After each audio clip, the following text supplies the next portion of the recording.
Hello and welcome to another exciting episode of Way of the Brush with me, your host, Kris, aka the Name Butcher, aka Hey You Get Off My Lawn, aka Kris, you're being creepy again.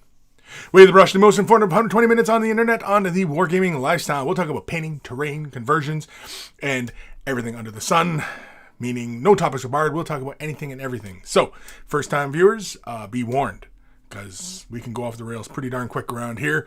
But we usually do a lot of painting talk, so, there might be something you can pick up. Or just feel free to ask your questions if you're attending live. You can, ask your questions. Of course, if you're not able to attend live, you can submit an email to me. If you're going to have pictures in it, send it as attachments in the email. Don't send it off as links to other sites, because it's just annoying, and, just don't do it, please. Please. Please. Just don't. Of course, you can find a link to Kris at Way of the Brush in the description below, as well as a link to wayofthebrush.com. Central hub of all this silliness has links to all the social medias, as well as Discord. Discord's fantastic. Join us on Discord. We keep the conversation rolling there 24/7. And of course, if you need help, we have sections in there for asking questions and sharing what you're working on. And, the monkeys are more than willing to help out a fellow monkey in need. So, it's been a really great community we've built there. Of course, that wayofthebrush.com also has links for t-shirts. Want to get yourself a t-shirt? Look like a connoisseur of all that is good and holy in this world. They're wearing a Way of the Brush t-shirt. Of course, if you purchase yourself a shirt, send a picture of yourself in your shirt, and I will add it to the Monkey Shrine, which is also at wayofthebrush.com. And, of course, wayofthebrush.com also has links for Patreon support. I'm independent these days. This is how I keep the lights on and keep this channel rolling and, get upgrades and just basically keep this rolling. And it basically saves me from having to find a real job anyway. And so Patreon support is how it's happening.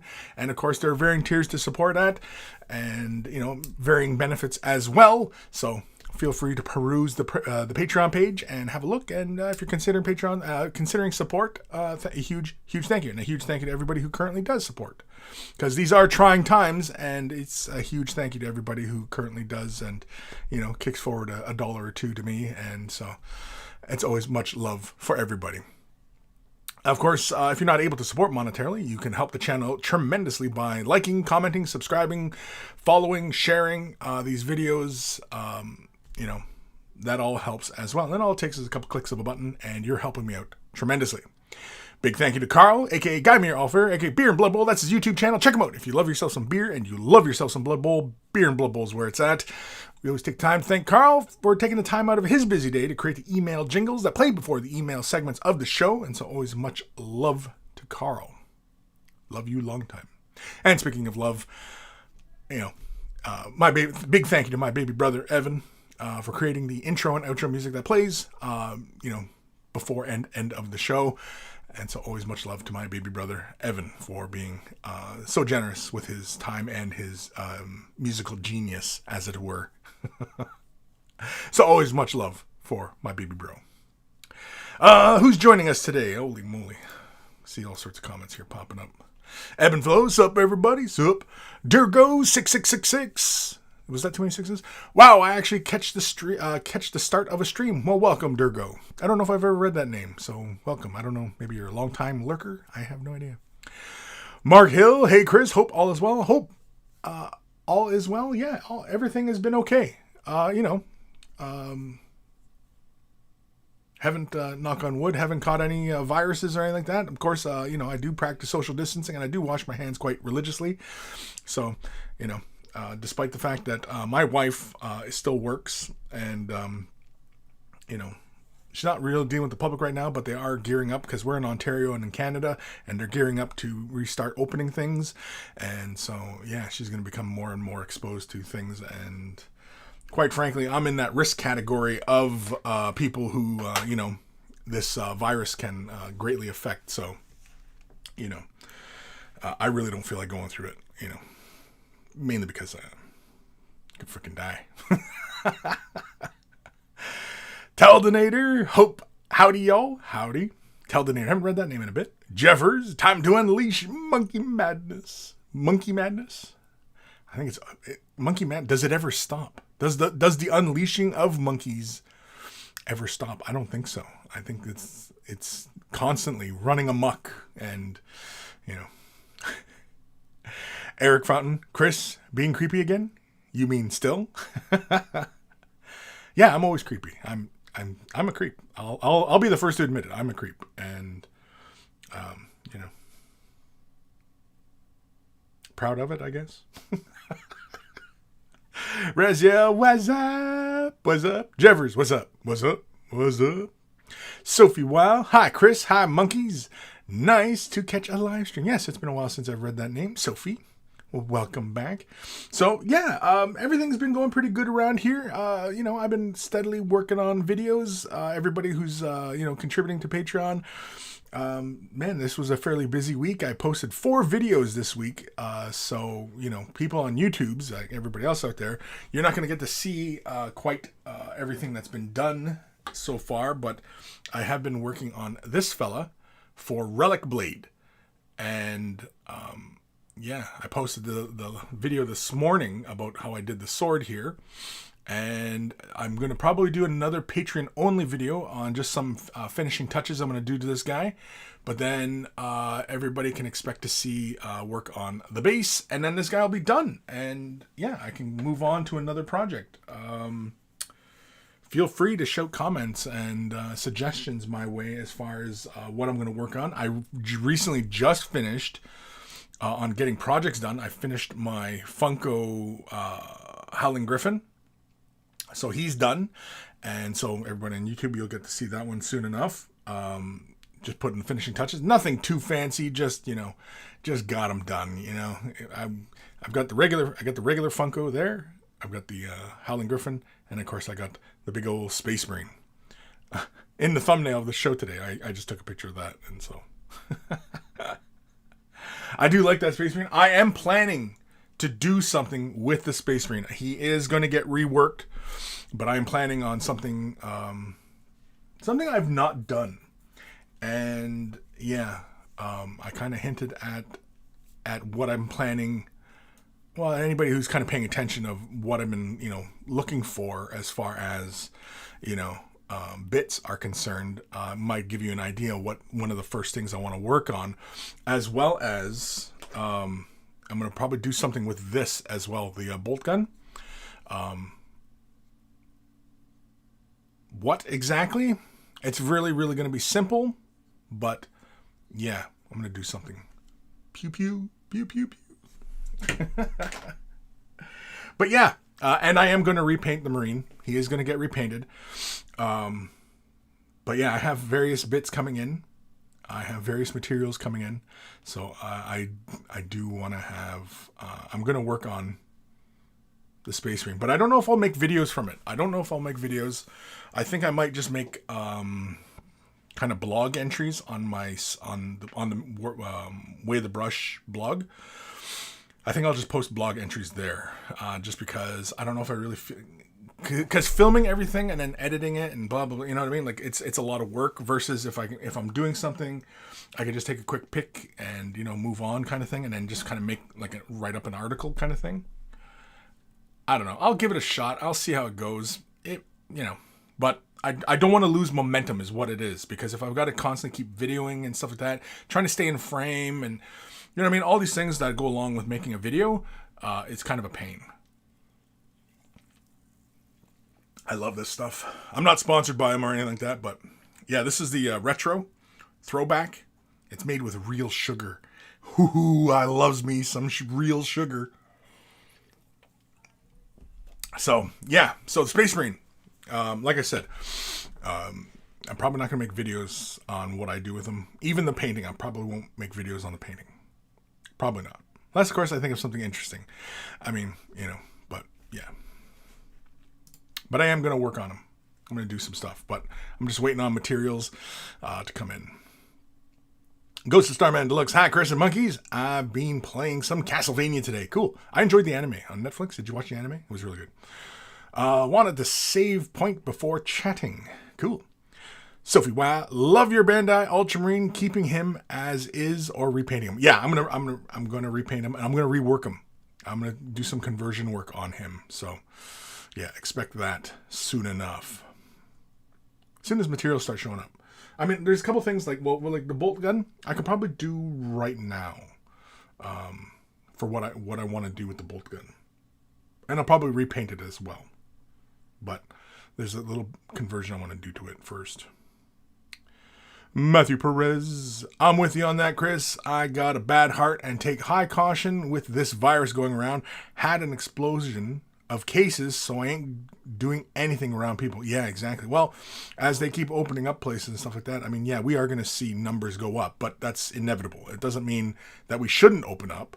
It just means that, you know, as people are coming more in contact with each other, and of course people who are not practicing, you know, safe measures, you know, yeah, you're going to end up spreading the virus around, and, you know, so, but I mean, it's kind of inevitable at this point, because either we keep everything shut down for months and months and months, and, you know, the entire economy just collapses, which honestly, I mean, you know, is that really a bad thing? I don't know. Part of me says no. Part of me says yes. You know, I mean, yeah, we would have to all, you know, readjust and, you know, reprioritize our goals in life, really is what it is. But otherwise, you know, yeah, we're going to see spikes. And I mean, like, yeah, you watch news and stuff like that, and they're going to say, oh, the cases are increasing. And well, yeah, they are going to increase, but it's really how much they're increasing by. If they're not increasing too much, then, you know, it's not too bad. But, you know, who can say, really? Raziel, hey Kris, I'm getting advice from someone the other day about painting lacquers and enamels on kits. They said you don't hand brush lacquers, or maybe shouldn't. Is that true in your experience? Hand brushing lacquers? Sure you can. Totally can. You can brush and airbrush them. I mean, lacquers are like one of the oldest paints around. I mean, people have been using brushes for... I mean, when you used to get the testers, enamels, they all were those tiny little glass bottles, and you used a little brush and you applied it to your model. I mean, you know. Now, it shouldn't. That's debatable. Mainly because it's just like acrylic painting. You know, you really should know how to lay a nice smooth base coat down. And that's essentially it, really, when dealing with enamels is... well, I mean, when we're talking lacquers and enamels, we end up using the words interchangeably, kind of. But to be a bit more accurate, we're talking about enamel paints. And lacquers tend to be more of... like the final layer on a surface, right? Like more like the sealant kind of phase. But enamels is what we're talking about, and most enamels are oil-based, right? With some sort of solvent in them to, you know, speed up drying and harden. But otherwise, no, you totally can use brush. There's no reason why you couldn't use a brush. Just don't use good sable-haired brushes. We've talked about this many times in the past. I often don't use good sable-haired brushes. Like, I always have, for example, like one of these army painter brushes. This is a synthetic hair. And, you know, it's a little stiff, too. Oh, because I haven't used it since I cleaned it. Because I condition these, right? So, I was like, why is the hair so stiff? I haven't used this brush. That's why. Because it's still conditioner still sitting on it. Anyway. Yeah, so like for Tamiya, with the alcohol-based acrylics, I use synthetic brushes. For enamels, synthetic brushes. And yeah, don't use good sable-haired brushes for using, you know, even the alcohol-based acrylics.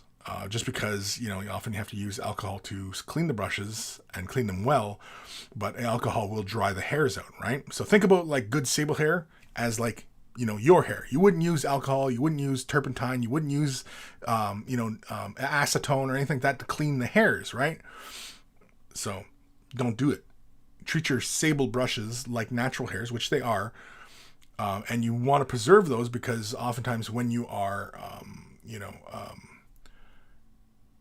doing like water-based acrylic painting, which is more akin to like watercolor, which is what the brushes we use, which are more akin to that, you know, that is really where you want to just use those. But with, you know, enamels and alcohol-based acrylics, you use synthetics. But again, if you know how to lay down a nice smooth base coat, it's not a problem.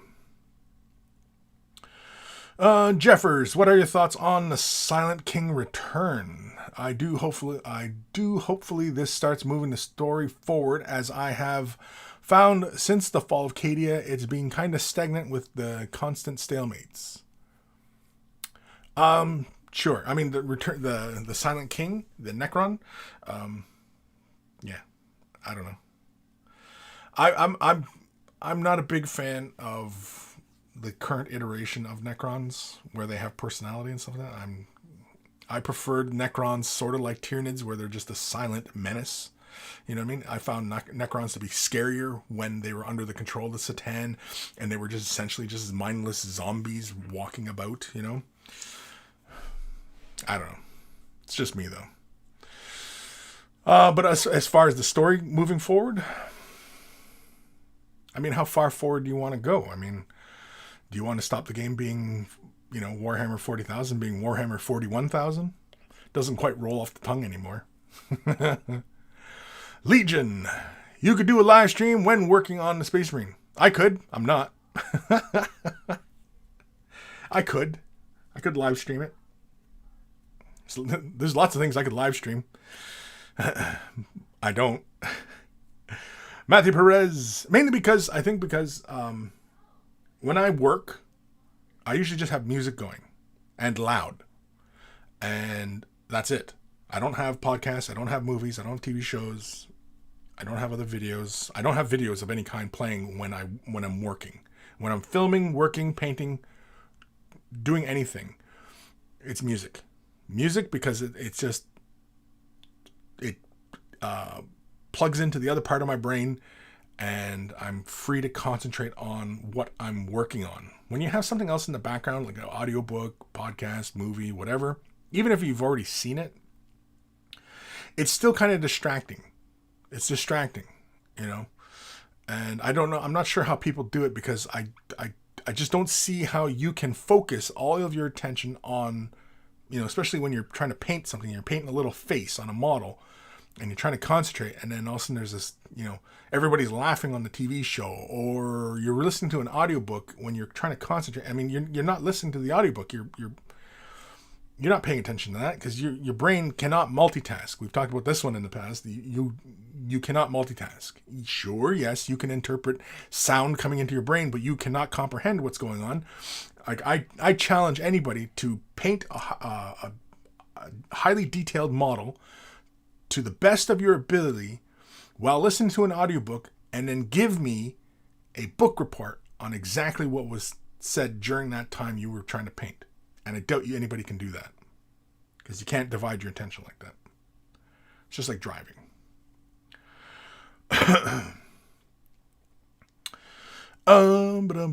Matthew Perez, dude, all the retro soda pops are freaking killer stuff. Love them. Well, just retro Pepsi, because, you know, again, it's nostalgia, right? And I mean, like, when I drink that Pepsi, man, it brings me right back when we used to get them in the glass bottles. Remember those, like, those, just the tall glass bottles? You just drink them right out of the bottle on a nice not cold day. Drink a nice cold Pepsi on a hot day. Oh, it's great. Just takes me way back. Like, way back. Ghost Starman Deluxe. Oh yeah, I saw the Castlevania Netflix series. Good shit. Season 2 was my favorite. I don't think I was technically an anime, though. Could be wrong. Well, yeah, I guess. It has, you know, an anime style to it, but I don't know if it's anime yet. But it's anime. It's animation, for God's sakes. But it was good. I enjoyed Castlevania. It was good stuff. Sophie, wow. An idea, Kris. Change the head with a face from a similar sized doll and with green stuff model clay, and do a Dark Angel with a tabard cloak. You are halfway there, Sophie. You're halfway there in what I'm doing. I already have 2 things coming in that follow along with the first part of that. I've already done, and anybody who, if you've been following on Discord, we were talking about it, I think last week. I was on about it, and I was making a bunch of posts in Discord about, and I bought 2 of the heads. I bought heads.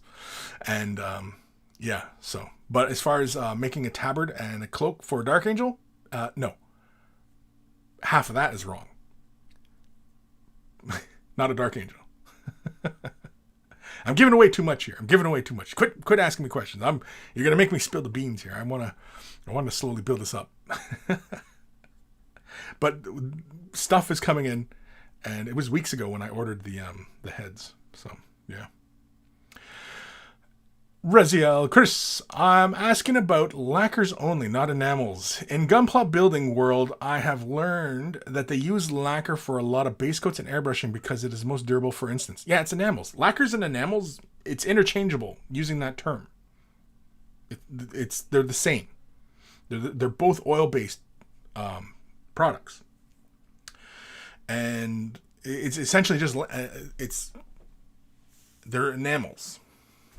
But as far as, doing it on Gunpla, yeah. I mean, it's easier if you have an airbrush or use a spray can. Spray cans is the same thing. Most spray cans, like, Rust-Oleum and stuff like that, those are all enamel-based paints or lacquer.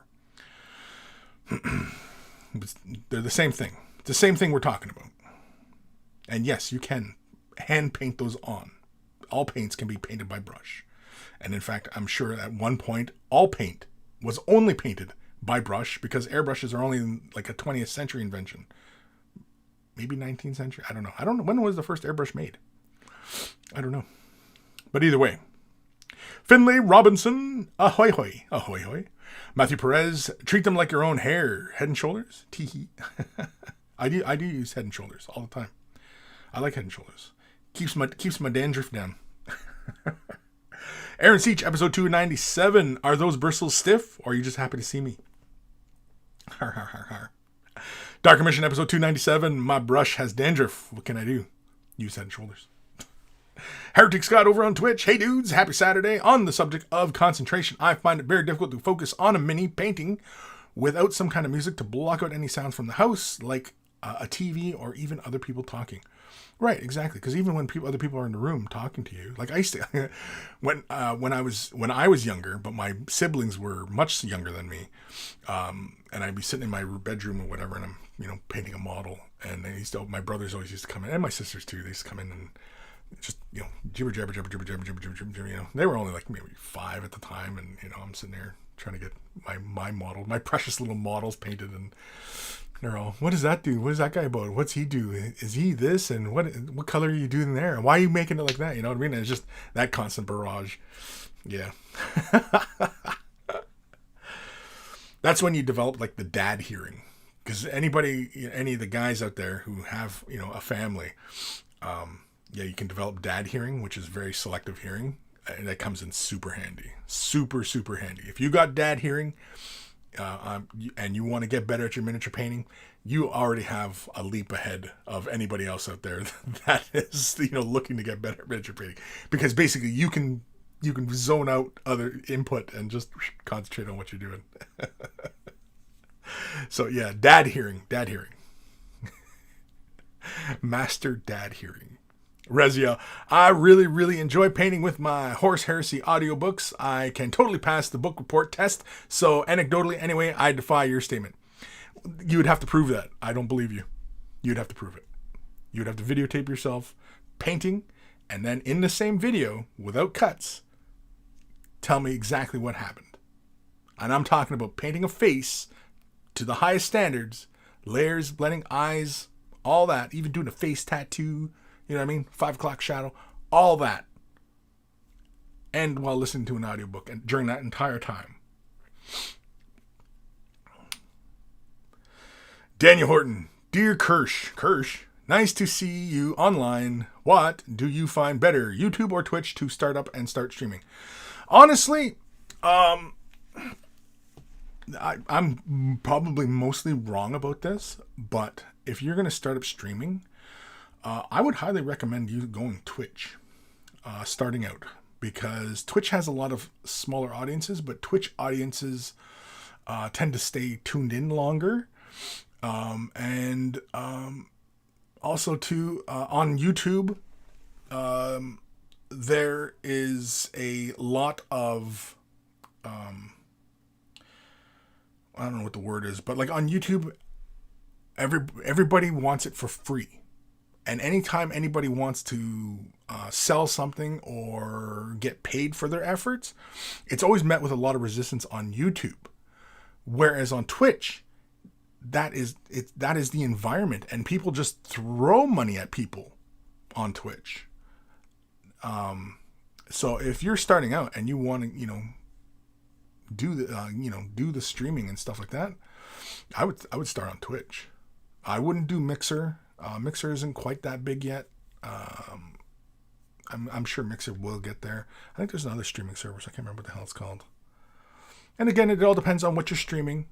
And if you're just streaming yourself and just working on your own thing, and if you are entertaining, and it's interesting what you're doing, and you're bringing a fresh voice to this, then yeah, by all means. Now you can also double dip by taking your recordings from Twitch and like a couple days later post it on YouTube.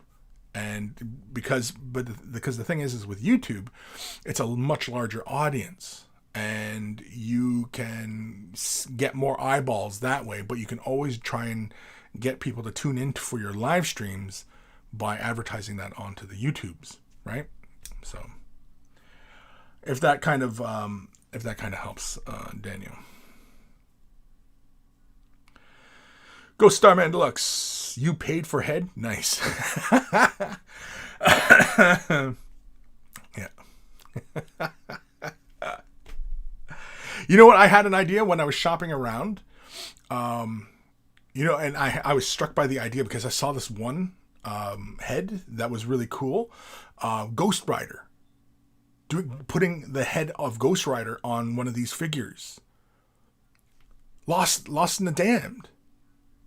Come on, like, so easy. Just put a Ghost Rider head on that, bang, you've got it. You know what I mean? Like, wouldn't that be cool? It's an easy conversion for everybody out there. Matthew Perez, technically anime American, like the Boondocks, OG Teen Titans, etc. Okay. Sophie, wow, tell me it's not Gilliman, is it? No, it's not Gilliman. No, it's not any Ultramarine-ish type of thing. It's Sophie, come on. If you've been tuning into me, what is my first favorite Space Marine chapter? My first favorite. Howling Griffins is my second favorite. What's my first favorite? My favorite. Reziel, something's not adding up because they have specifically said lacquers and enamels are different. I'll figure it out. Yeah, I don't know what they're doing then. Because typically lacquers are a top coat. You're referring to the top coat. Enamel being the paint itself. But lacquer and enamel, the term, are often interchangeable. Vasily Shimko, there he is. Hello, Kris and Monkeys. Hello, Daniel Horton. Dear Kris, nice seeing you back online. What do you think easier and better to use to start up streaming? You already asked me that. And what do you mean back online? Daniel, are you a bot? Respond to this question, Daniel. Are you a bot? Dark Commission. Some cave paintings on hands were made by blowing paint down a hollow stick or reed. First airbrush could be 40,000 years old. Sure. But in the sense of the modern brush itself. Not so much. I mean, yes, blowing paint by air. Is that an airbrush? Hard to say. But yeah, I get what you're saying. And sure. Jeffers, dad hearing gets me in trouble with the wife as she thinks I'm not giving her attention. Well, that's where you got to be smart about it, first of all. And I mean, if you're going to go on, if you're not going to listen, then you got to have an automatic pilot for when you do detect inputs, because remember, it's selective hearing. It's not just shutting the world out. It's selective hearing. So certain inputs can come through and you can have automated responses like, yes, Dad. Yes, honey. Yes, I hear you. Oh, no, they did that. Jeez. That kind of stuff.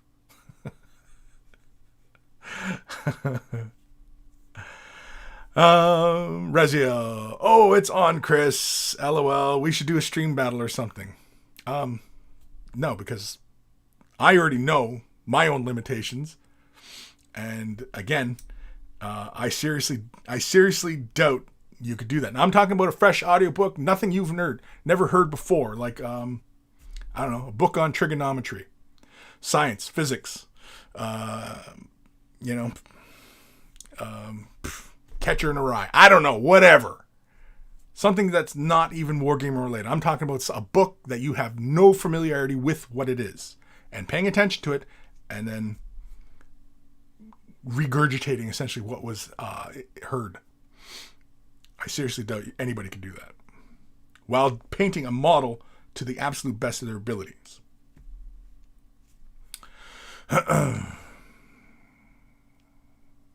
Brendan Coyne. Hey, Kris. Hey, monkeys. Hey, Kris. Glad to catch another live stream. Cool. Disco Duke, there he is. Hey, Kris. Long time no see. Hope you're well. Sorry not being on for a while. Me and the wife have had a child, so being a bit busy. Well, congratulations. Man, I can't even talk anymore. Might be the Pepsi. Congratulations. That's awesome. Hopefully, healthy baby, boy or girl. The only thing I ever concerned with when, babies was, all the parts in the right place, 10 fingers, 10 toes, good healthy weight, bang, happy guy. Didn't matter what sex the baby was or whatever, just as long as, and of course the kid looked like me and both my kids look like me. So, I don't need paternity tests or anything like that to prove my kids because they look like little clones. Although my daughter looks more like her mom, but that's fine. Her mom's pretty, so, it's okay. She doesn't have to look like me. Anyway, before I get myself in trouble. Matthew Perez, Kris's plan for Twitch to YouTube is what I used to do. Need to get back into streaming. Yeah. Exactly. You just got to keep up with it. And the key with any kind of streaming is consistency. So, like, for example, Way of the Brush. I always do this at 12 on Saturdays, right? And you guys have all, been anticipating it and expecting it and, kind of know when it is. And that hasn't changed in years, right? Well, I mean, sometimes it changes because, sometimes I'll skip a Saturday and I'll do it on a Sunday or blah, blah, blah, whatever, right? But usually it's on a Saturday at 12 p.m. Eastern Standard, -4 GMT, right? So consistency, that's really one of the big ones is consistency. And sometimes it's pretty hard, especially, with real life and, things like that. So I get it, but, try, Fire Drake 18, sup people? Sup, Fire Drake? Old Man Logan, hey there, Kris and Monkey. Sorry, am I late? Are you late? It's, the time is 1, 2, 3, 4. 1, 2, 3, 4. I love it when I look at a clock and it's one of those things. 1, 2, 3, 4. I go, oh, it's 1, 2, 3, 4. It's fun. I don't know. It's one of those crazy things. Anyway. Vasily Shimko, your favorite is either Iron Fist or Crimson, right? Right? Come on. Iron Fist? No, not Iron Fists. And you're half right with the Crimson. Fire Drake 18, White Scars? The Con? I don't know what's happening. You're just throwing it out there. Dark Commission, enamel thins with white spirit, lacquer thins with cellulose thinner. Yeah, okay. Aaron Siege, Kris, quit fucking around and get it over with. Paint the left hand red, darken that Smurf blue, put the sacred fist on the shoulder. Pedro would be pleased. See, Aaron knows. Aaron knows me. Aaron, you win. No matter what happens today, Aaron wins. Old Man Logan. Dad hearing is often being attuned to tone. So you know when to respond with, that's great, or that's terrible. Exactly, right? It's selective input. It's knowing, if her inflection is going up or down or, whatever. And it's like, oh, no, honey, no. Oh, really? Wow, that's great, I've been caught a few times. I mean, it's not perfect, but But I'm an ass, so I'm, and she knows it. She knows I'm an asshole, so,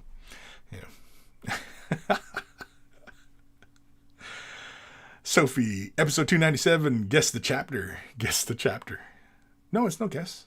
Like I said, come on. It's like, you don't even know me. Raziel, yeah, DC, they were saying lacquers are better base coats and top coats because you can hand paint enamels on them and use enamel thinner and don't affect the lacquer. Right, like the lacquer often, like I said, lacquer is often referring to the top coat or the sealant and enamels. But I mean, both terms, I'm talking about both terms, not both products, but both terms get used interchangeably. I've often used them interchangeably. They often get used interchangeably. Lacquers and enamels. Anyway, lacquers and enamels, you can use a brush, is my point.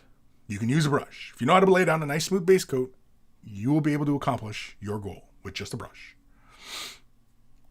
Disco Duke, all healthy baby girl. Congratulations. Awesome.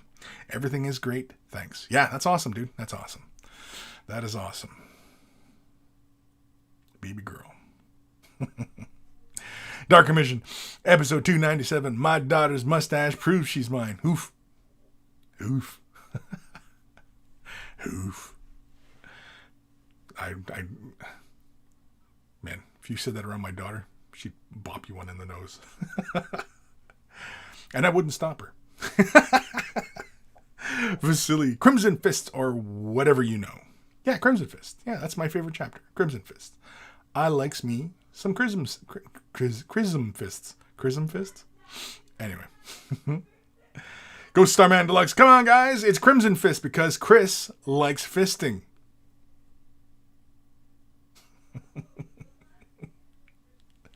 Aaron Seach. I win. Make sure you notify my wife. LOL. Yep. Aaron, all day long, you got the win card. You got the win card. So as soon as she starts in on you on something, just say, "No, honey, I already won. I won right there. I got the card right here."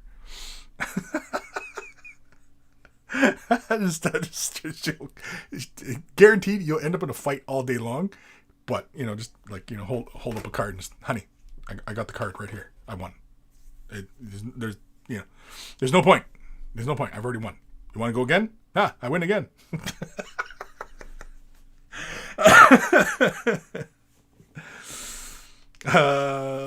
Johnny Chapshop, episode 297. Aaron wins no matter what. Exactly, right? Aaron wins no matter what. Just hold it up. Yeah. Raziel, why is it you like Crimson Fist, Kris? Just curious. Because Crimson Fists are a really great color scheme. That really deep navy blue with the dark red.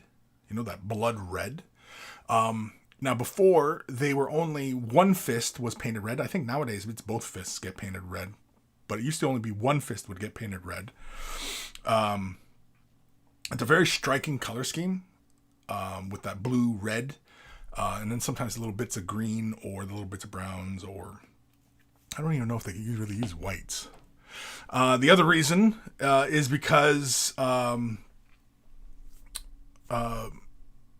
they for me, they were the entry into Warhammer 40,000, the cover of Rogue Trader.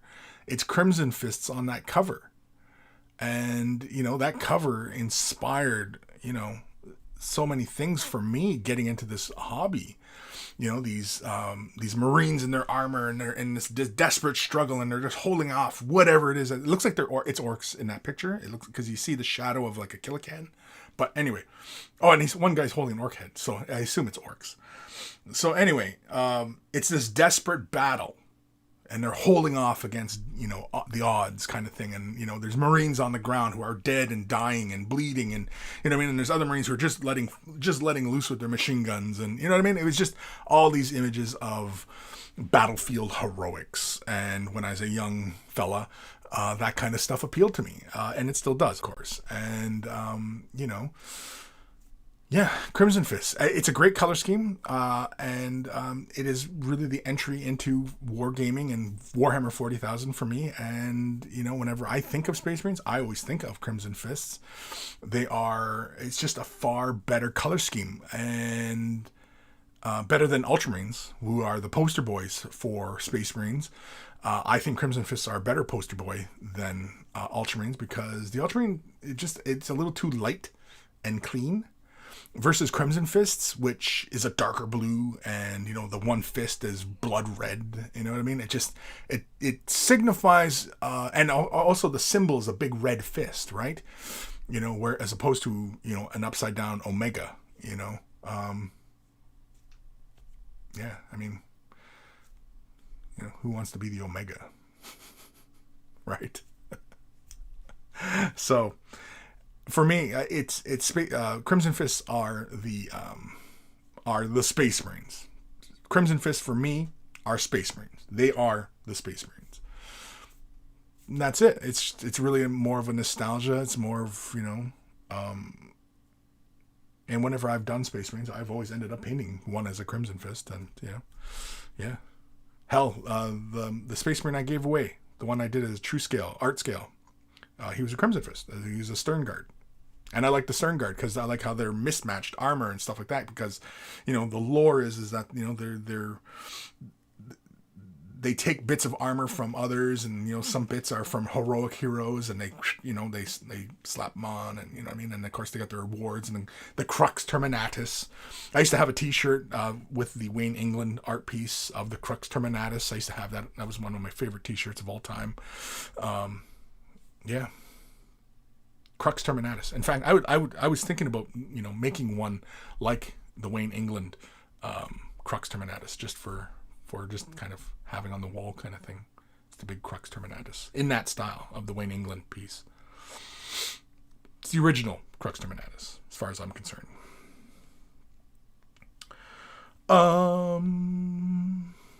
Where am I? Aaron Seats, Jesus Christ, I'm fucking in trouble. Matthew Perez, Crimson Fist, aka Hispanic Chapter. Thanks, GW, for giving us Pedro Cantor. Yeah, I don't know if the Crimson Fists always had the Hispanic type of vibe, or at least Spanish type of vibe. I don't recall. I don't recall them being like they are now with like Pedro Cantor and who was the other guy? It was Pedro Cantor. Who was the other chapter master that was before Pedro? I'm gonna have to look it up now.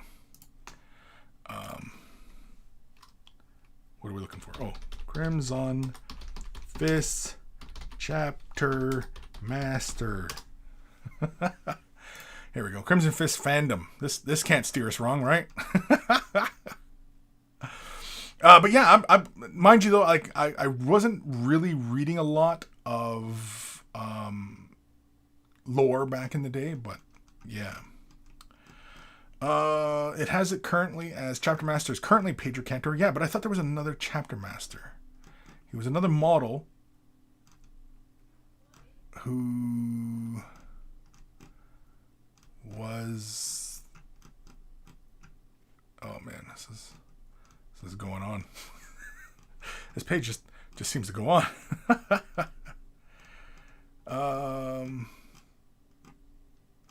There was another guy, and he had a Spanish sounding name. It wasn't Cotiez, because Cotiez was an inquisitor.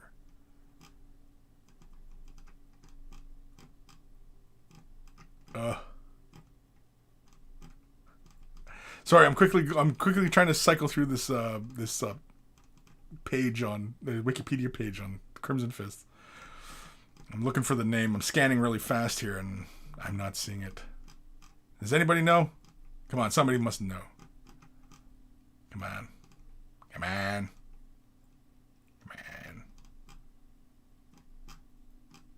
I haven't even gotten all the way through this article yet. Who was the other guy that was the chapter master? Or maybe he was just a captain. Captain Cortez? Is that it? Might have been Cortez. There was a Captain Cortez, and he had a model, and he had a power fist, and he looked kind of like a Pedro Cantor. Yeah, or maybe he was just a captain then. Okay, it wasn't chapter master. Maybe that's who it is. Sorry, did the comments go by? Cortez, yes. Thank you, Sir Peanut Butter. Cortez, yeah.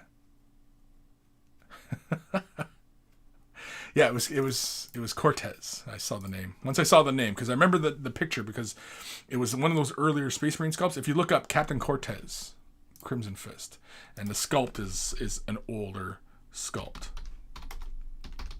Cortez, right? Captain Cortez. Yeah, there he is. Yeah, this is the guy I'm thinking about right here. Let's go with that blurry ass picture. No, come on. This blurry ass picture. Yeah, good enough. So, right here. The guy on the far right. That guy. That was Captain Cortez. That was like the only time. I think that was like one of the first Crimson Fist characters, I do believe. But that sculpt is pretty old. Yeah. So I don't think there's any other Crimson Fist characters other than Pedro. But has Pedro not gotten two sculpts? Isn't there two versions of Pedro? I can't remember. But anyway. Here, I'll sit here and just browse the interwebs for pictures of Captain Cortez. Where am I here?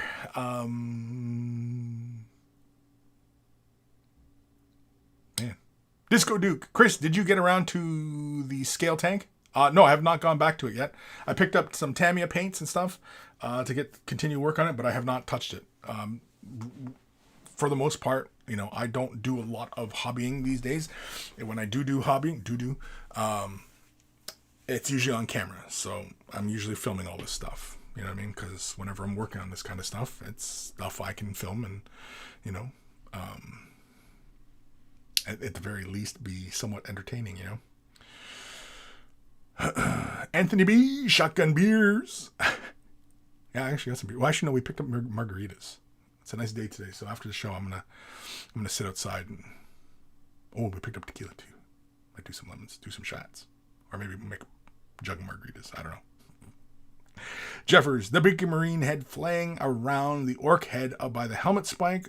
With such a great image, the lore for them is great, and the chapter backs against the wall and the last stand against orcs. Yeah, well, that's the other one too that later on that I liked about the Crimson Fist was that they were this depleted chapter who are fighting against extinction and and against all odds, and they still go into the fight and fight heroically, and like that's really heroic.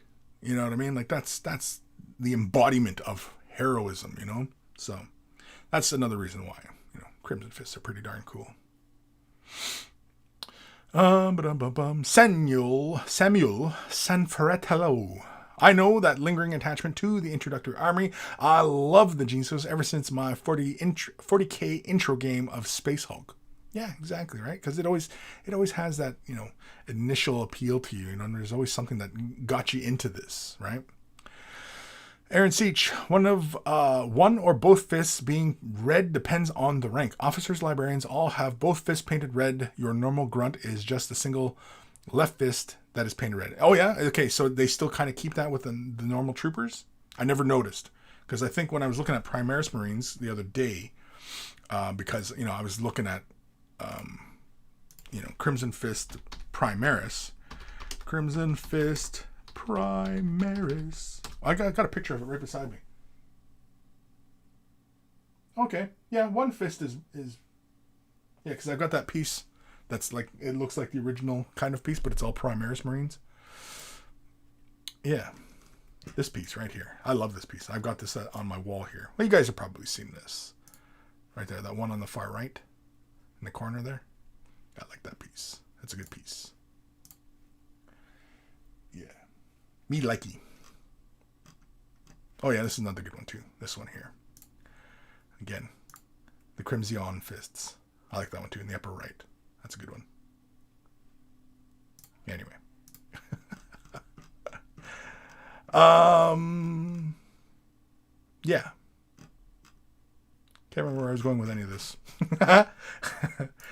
That's the fun part of when we go off on tangents and like, what are we doing? I don't know.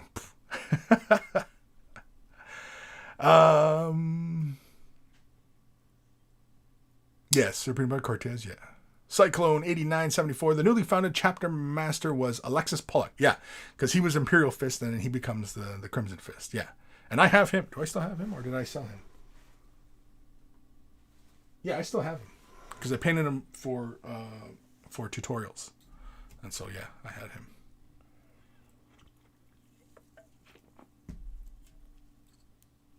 Matthew Perez, Alessio Cortez. Alessio? Is it Alessio? Anyway. Aaron Siege Cortez, I believe he is a lieutenant.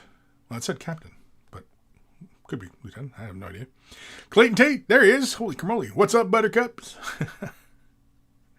Buttercups. Aaron Siege, there is a metal and fine cast recast of the same sculpt. We need a new Pedro in Gravis armor. Yeah, I'd like to see that. I'd like to see Pedro in Gravis armor. Still with the big power fist, like with the skulls on the knuckles. That'd be cool. Or even just two power fists, kind of Marnius Calgar kind of style. No, I like the Stormbolter on the arm and big power fist. I think that's really cool. Raziel, Kris, if you go to the Crimson Fist Lexicanum page and scroll to the notable Crimson Fists, it has a lot. My personal favorite is Alexis Pollock. Now, that's a worthy Marine. Right, but Alexis Pollock is an Imperial Fist. I mean, you could just as easily paint him as a Crimson Fist, but I don't know. Is there a point? Well, I mean, I imagine, but do they just see? I don't know what happens in the transition from Alexis Pollock becoming the chapter master of the Crimson Fists, and then does he just go in to the car body place and get a new paint job, or what was the process? But anyway, Dr. Xantos, I have arrived. Did Kris get to an email yet? No, I have not. We'll get to an email in a moment.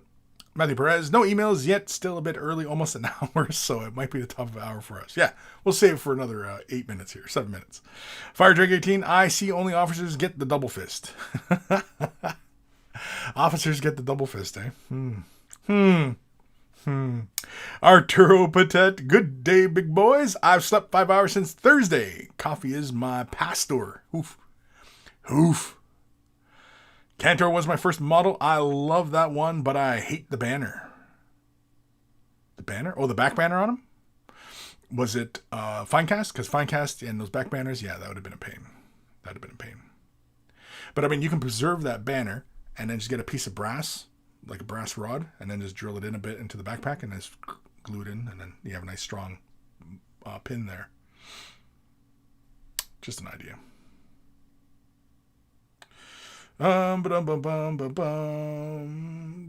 Dark Commission. Kris, did you send out dice yet? As I never got any.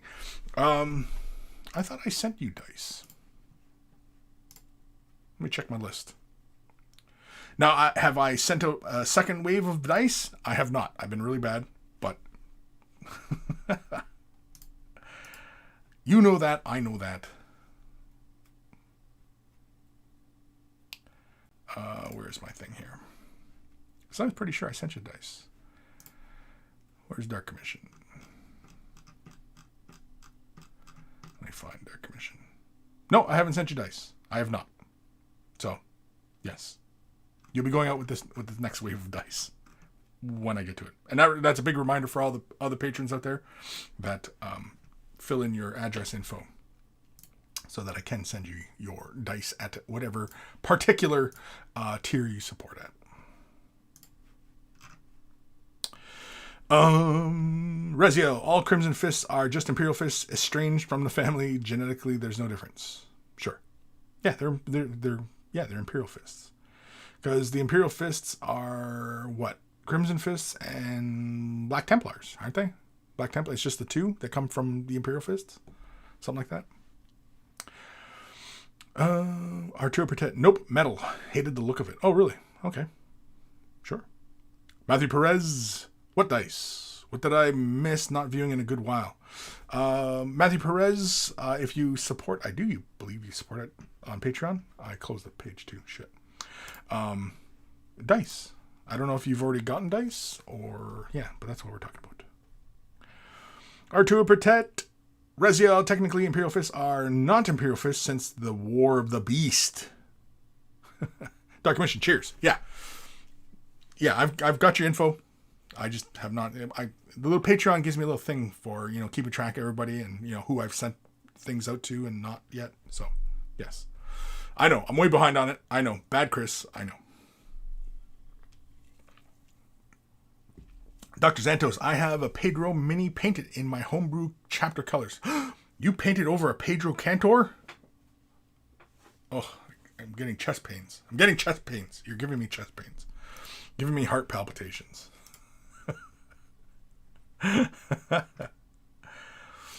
One of my best early works. Well, send a pic. Let's see. Let me see. What did you do? Let me see how you defiled Pedro Cantor. He's not going to send it now because it's like, oh, build it up like that, buddy. You defiled Pedro Cantor with another color scheme. My God, man. You madman. Matthew Perez, I do not support, but I could look into it for sure, dude. Oh, sorry. I thought you did. Because I seen your name, and I thought your name was in the list of patrons. Anyway, yeah, the dice, the Way of the Brush dice. If you're not familiar, there are Way of the Brush dice. I've been sending them out to the patrons at, I think, Base Coated Monkey, I think it is. Base Coated Monkey and up. And then the higher up you are, the more dice you get. There we go. The Hooligan Bear. Hey, ya Kris and ya crazy monkeys. Hi, Hooligan Bear. Arturo Patet, a Pedro Cantor in the color of the Iron Warriors. Oof. Why would you want to upset me like this? Why? You're upsetting me. I am upset now.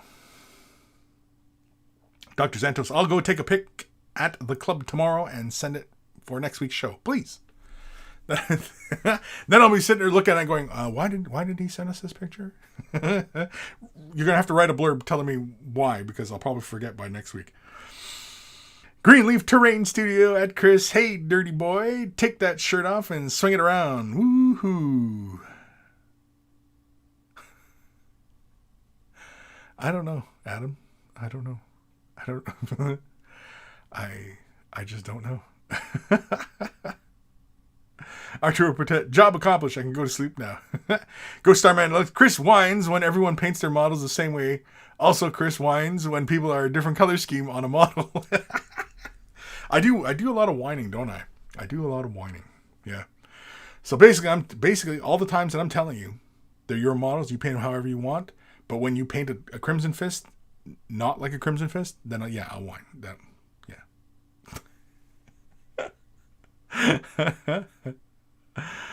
Oh, man. The Hooligan Bear. I've been a terrible patron and just recently put my address in Patreon. Cool. Okay. Yeah. Go Starman Deluxe. Double standards. It is double standards. I know.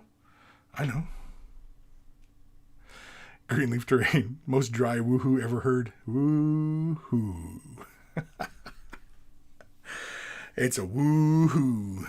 All right. Let's do an email. What time are we at? Yeah, we're right at 1 o'clock. We're right at 1 hour. Let's start off with this one here. So if you're wearing headphones, turn them up or down because here it comes. Email time. It's email time. Oh.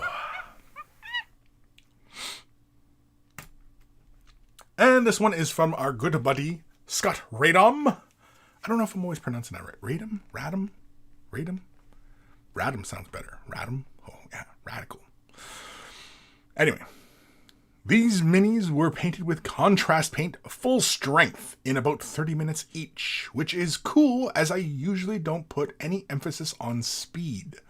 Not the bases, those are regular style opaque paint done while making sure paint was just right by running the load across the back of my left hand. So important to the process. Am I right? Hit me with that crits. The process was ripped off from Bohun on Patreon. He does most of his work with full strength paint and a lot of stippling and dry brushing. Check him out. Have a good one. I'll check your show out later. Golf is legal now here in Sask, so I'll likely won't be around much love anymore. Won't be around much love anymore. Anyway, take care, Kris. Yeah. So here is these little, I don't even know what these are from. These little tube grubby things. But done with contrast paints. Full strength, as he says. And yeah. I like them. I like them. And he said the bases were done with regular opaque colors. I like how, you know, it's a good color match on the little squiggly bits on like the belly of each of these little, I don't know what the hell these are. Tube grubs? Worms? Mealworms? I don't know. And is the one on the upper right, is that his rectum we're looking at? Because the other one's got mouths. So I assume that's the rectum of the other one? I don't know.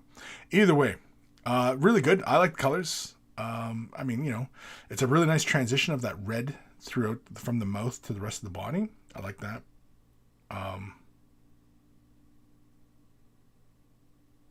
Yeah, I mean, you know, contrast paints are really fun for doing this kind of stuff where you're just creating little blends and just, you know, thin the color out and just move it around. Well, he said he used it full strength.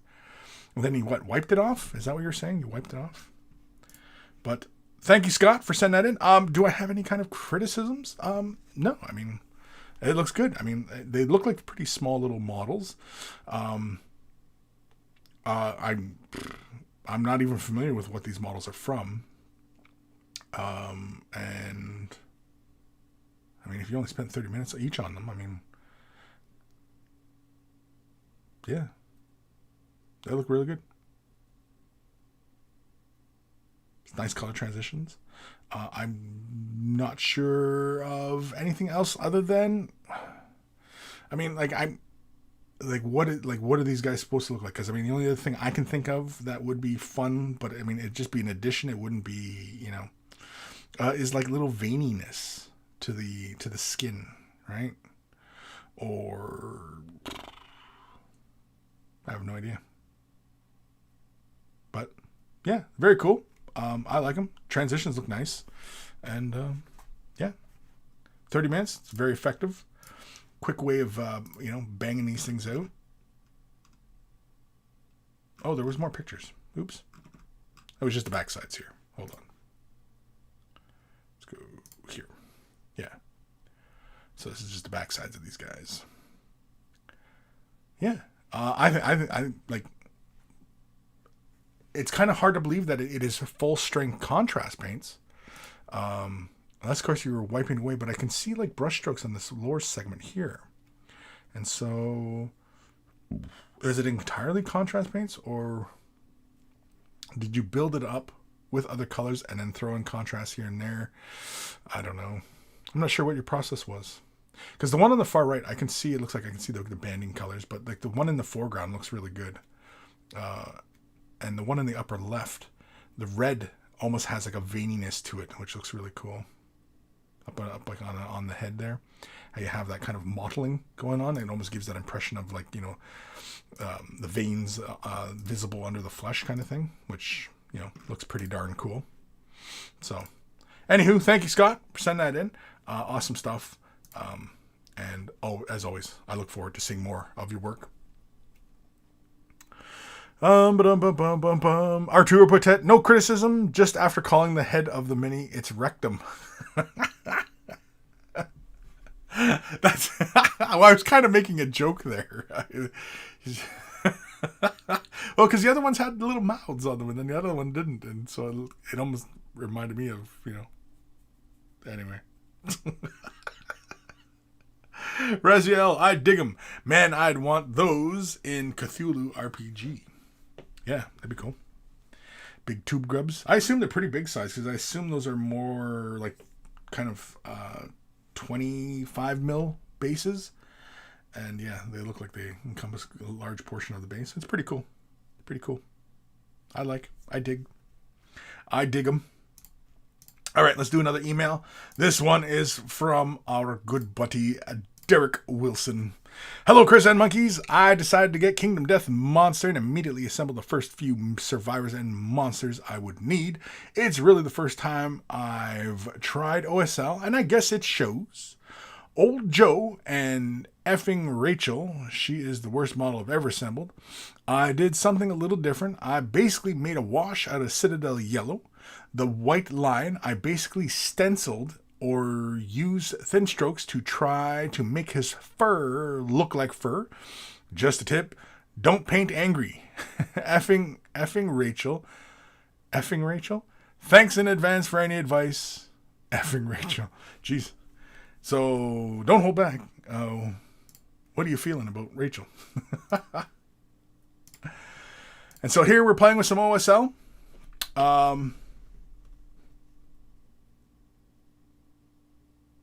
Now the model on the left, the paint looks a little bit heavy. I'd be careful of that. Do you prime your models black and then work on them, or do you prime them white?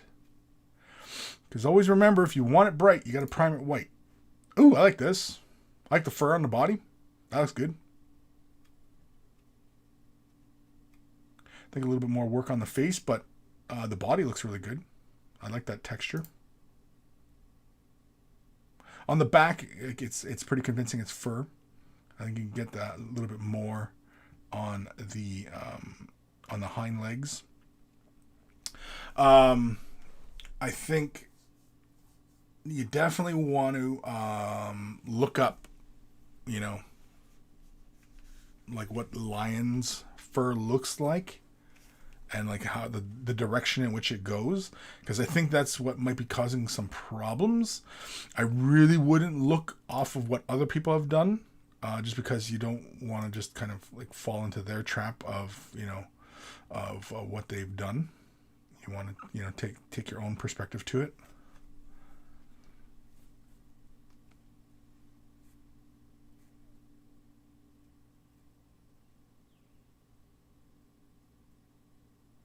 Yeah, I don't know if that's the sculpts or if the paint is heavy. I think it's a little too much on the second guy from the right, the guy standing straight up. I think it's a little too much light sourcing on him. I don't think it would reach his abdomen as intensely as you have it there. And same with the buddy on the far right. I don't think the light sourcing would go all the way up onto his pec like that. You definitely would have more gathered towards his knee, running up to his thigh. But then once you get to about his belt line, his waist, you have quite a bit color tapering off. The female on the left, the first one with the blue hair, I guess it's probably the angle we're looking at, but it doesn't seem too intense. And the female on the far left, it looks like it's hitting would be her right leg, and I don't think you would have that much light intensity. When doing OSL,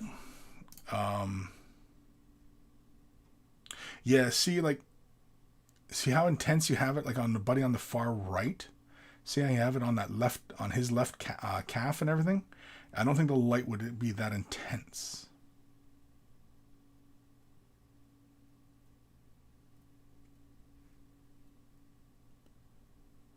Buddy on this buddy closest to the middle on the right, that seems about the appropriate amount as far as the back is concerned. Same with the two females. I don't see any light sourcing that wouldn't look quite right. Because the tricky part with the OSL is, see the female you have, the first female with the blue hair, other than how much intensity is there, you've pretty much got it mostly correct there as far as the intensity of light on the model.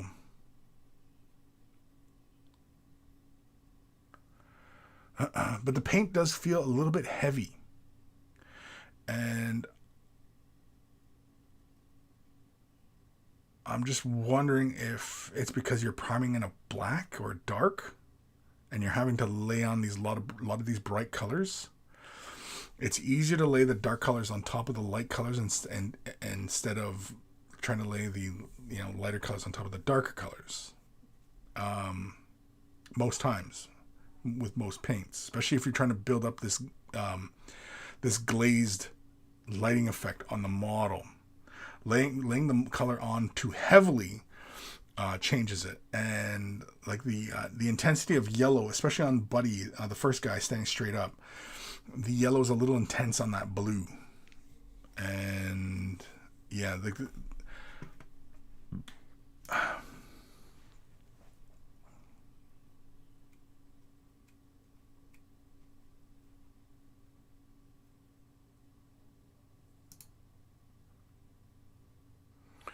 I mean, I applaud that you are taking the taking the step into trying to do OSL, but honestly, I would not do OSL until you're very, very comfortable laying down smooth base coats or even laying down glazing. Just because oftentimes with OSL, either you're doing it by airbrush or you're doing it by glazing. You can do it by dry brushing, but that requires you to have a very light hand and particular brushes that will be able to get into certain areas so you can lightly apply color. I mean, there's many ways to apply color to a surface. You could even wet blend it if you knew where your light sourcing was, and stuff like that. Like, again, with those pieces, realistically, I don't know what you were looking at as far as inspirational material, as far as what the light sourcing was. Because one thing I see, and this is not really related to you, but this is something I often see when we're talking about OSL on a surface. Light, like from that candle on that surface and it being blue. Now, most candle light is often within the yellow-orange kind of spectrum, right? Typically. And that yellowy-orange light hitting a blue surface, what colors realistically would you see? What color would you see? If you were, as you the observer, what would you see? Because you wouldn't see yellow on that blue. Have you ever seen streetlights when they're casting kind of a yellowy orange light out? And have you ever seen a blue car go by? What color does it look? Doesn't look blue. It's almost a gray, almost a black. Sometimes they almost look black, right? Because they're complementary, they neutralize each other, right? And so on the models, realistically, you should have more of a neutral tone there. But if you were painting the light in a realistic type of fashion. Now, going for this stylized type of approach, I think your yellowing and where you're replacing it was a little too intense, because you have this uniformity going on. And when realistically, when doing OSL, especially from like that lamp, think of it like little circles coming out from that lamp. So the model's holding the lamp, and that first light source would be really intense. Think of it like a circle, a radius around that area, like a sphere. Okay, and you would have almost white yellow from right in that intensity. So anything that was close to that lamp source would almost see a white yellow. Further out would go to more of an orange or a yellow, and then you go orangey yellow, right? But that would diminish quite quickly the further out you get, right? And so really close to the object would be really intense, and the further out would be pushing more towards oranges. So, yeah. Fire Trick 18. Basically, I used black and gray base and sprayed white from the angle of the lamp. Okay, now see that's a really good idea, especially to help lay that down. But again, like I'm saying with the lamps, imagine, like a sphere or a circle, whatever direction you're looking at the model. And always remember, light travels in a straight line. So if you're having a hard time figuring out if the light would hit an area, try and get to that perspective on the model and then see if you can see that detail. Because if you can't see it from that lamp's perspective, light would not hit it. Now, if you were really pushing the realism, yes, you would have ambient light bouncing off other surfaces and casting a glow, but otherwise, you are, from what I'm looking at, pushing that kind of realism, I don't think you really should try. You'll just probably end up trying to, you'll end up beating yourself up over it. And I don't want you doing that. Fire Drake 18, I went heavy on the paint because the failed attempts with the OSL. For example, okay, yeah. Let's go to this one. Buddy here on the far right. Can we zoom in? We'll zoom in on this guy. You are off to a really great start here. Okay? But let's examine it. Okay? Let's examine. So let's imagine little circles around that lamp, going out about as far as, say, the wrist. So imagine a circle as far as his wrist is concerned. Imagine a circle there. Okay? Where would that bright yellowy white intense light be? It would only hit just by his wrist and his knee. You wouldn't get any other really intense light there. So there should be more intensity in those two spots. Now, on his hand, on his thumb, if you were imagining straight up, would you get light on his thumb like that? No, you wouldn't. It wouldn't be there because the light travels in a straight line, right? Same with his foot, the little cap on the bottom of the lamp. Would you get light bouncing off his foot like that? Not very intensely, no. Right? Also, the other part, which it looks like you are going about, is on the base as well. But it is tricky with all that really high texture on that surface to really kind of, push all those little shadows and everything like that. But again, it does take time. And when doing OSL, you do want to take your time. The light, as far as reaching all the way up onto his pec, not so much. You could dial that back. Same with where the light gathers at his hip. Like if you'd imagine the concentric circles of light, as far as, say, you even pushing it towards his pec would be where the darkest colors would remain. So if you imagine those little circles moving out from that point, you would see that even halfway up his thigh, there should be a color gradient change there because light wouldn't be as intense. But towards his wrist and towards his knee, there would be an intensity because the lamp is closest to, or those things are closest to the lamp, right? So it's always thinking about it in those terms. I don't know if that really kind of helps. I can't think of... I don't know if I've done a full tutorial like that, doing like OSL and that kind of intensity. I've always shown kind of shortcuts to OSL, but yeah, especially doing it by hand. Now, mind you, I do have a project that I have wanted to do for quite some time, and it involves a Kingdom Death model with a lamp. I don't know if I'll get to it anytime soon because I really wanted something special for that one, but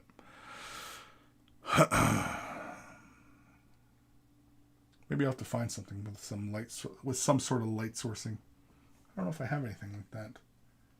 Regular kind of model. I'm sure I do. I'm sure I have something that can have a light source like that. But does that make sense though? As far as the intensity of light from the object that you're trying to emulate, right? Like I said, like the buddy there that's holding the lamp and holding that, I don't know, what is that? A croissant or something? What you've got there is pretty good. The other buddy that's standing straight up, it's a little too intense. It's too intense. The female with the blue hair, that's the right direction. But where it gets onto her right leg, it's a little intense. And even on her thigh that's closest to the lamp, it's a little intense. And the red-haired female, It's really intense. But yeah, doing OSL and getting really good at it is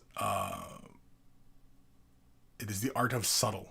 It is the art of subtle, and it's also the art of contrast as well. Because when you have those elements on a model that you want to appear to be very bright, sometimes the tendency is to use really bright paint all over the model, and then it doesn't work with the rest of the model, because what you need on the rest of the model is more darkness, so that you have that right amount of contrast on the model. And in fact, when you're looking at those kind of models and you're looking at seeing if your OSL is working, look at it on a dark background, right? Look at it on a black piece of paper or whatever, and just kind of, imagine like a photograph, and taking a photograph and seeing if the OSL works for you, right? A lot of things like that you can do. So hopefully, Derek, that helps. And yeah, in the future, especially with models like that, because I know those models are not terribly big, prime white, so you can build those flesh tones up. And if you're really serious about pushing this OSL further, start using your paint in a much thinner consistency so that you can glaze. And if you're not that familiar with glazing, I can point you in the direction of some tutorials that I've done, or some really good ones that others have done as well. So, but there are a lot of OSL tutorials out there. I don't think we're through the OSL fad. Not that it's a fad, but, so many people want to do it, and it's just, yeah. Now, mind you, if you had an airbrush, you could accomplish it a little bit easier. Only a little bit. Only in the regards that you could lay the paint down in straight lines and make it act like the light, because the spray paint comes out in a straight line. So it's a little bit easier just to kind of lay that stuff out, that way. But yeah, but let me know, Fire Drake, if that helps, or if you want more help, or because I mean, don't get me wrong, dude. Bravo for giving it a try, not being afraid to give it a try. But and don't worry, you will make more mistakes as you go. Don't lose heart. Just keep trying. But I think realistically, just practice getting smoother base coats down, laying your highlights down, and then of course starting to play with paint and thinning it into glazing and stuff like that. But that will also help you in your base coating as well. And then once you start, getting used to kind of working in thin glazes, then you can start playing with OSLs. And then, of course, also, like I said, imagining those concentric circles around your source. So really close to it, imagine everything around that in that area would get more light. And the further out you go, the darker it will get, right? That's the best way to think about object source lighting. Dark Commission. It's almost as though the lamps are pots of paint that have exploded. Keep practicing and you'll get there eventually. Yeah, exactly. Nobody gets it the first time. I didn't. My first couple attempts probably look closer to that, so, Old Man Logan. I seem to remember that KD model. Hee. Yeah, the model? Yeah. I still have plans. It just... I was actually, what was it, about November, December. I think I was talking to you about it, and I was like, I was going to get the ball rolling here in the new year and everything like that. And then, of course, all this shit starts, and it's like, oh, well, I still have yet to really kind of formalize everything. But, yeah, I've got, like, studio space picked out. Got all sorts of stuff just ready to go. I just got to make the props, and then, yeah. Anyway. Fire Drake 18. It helps. Thanks, Kris. Definitely do an OSL tutorial. I needs it. Have I not done one? I know I've done glowing eyes a few times. That's usually one of the first ones that everybody bugs about for tutorials. But I've not done like an object in a hand kind of OSL. No. Maybe I will. If I find a model that would make a good example of that. I do have one model, but I was saving her for something.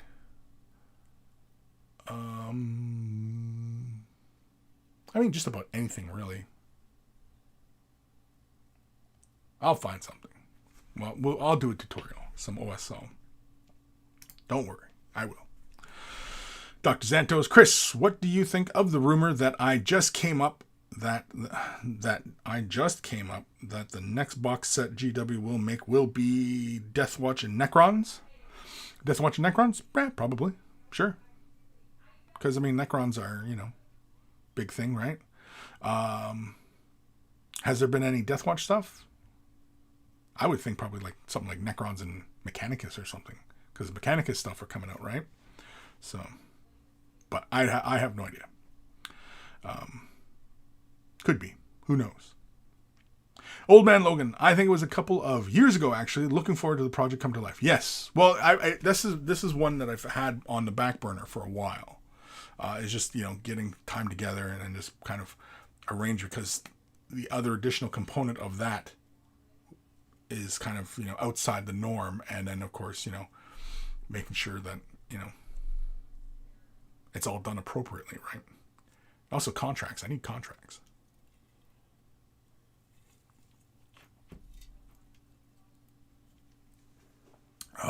Ghost Starman Deluxe. They did Necrons and Mechanicus already. Did they? I have no idea.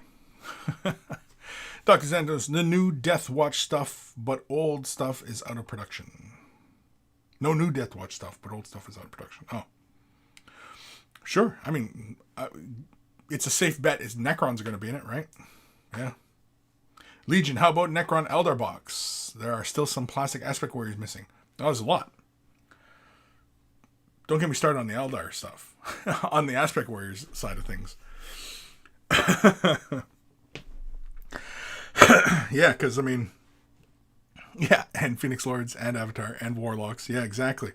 There's a lot of stuff. Well, even the Falcon Grav Tank and Wave Serpent, those can get updated because those are so old. Like, those are 90s, mid-90s. The Falcon Grav Tank, that chassis, that whole thing. I think they've gotten their run out of that mold. Jeffers, I'd be down with Eldar versus Necrons. War of Heaven rematch. Yeah, well, as far as like how the 40k lore is running now, I don't think Eldar would win a War in Heaven again, because there's no Jokero or Jakaro. Who knows what Krork were or are if they're the orcs, and of course there's no old ones, right? You need the old ones. Unless, of course, a new 40k faction returning the old ones. And they bring back, the Slan. That'd be cool. That'd be fun.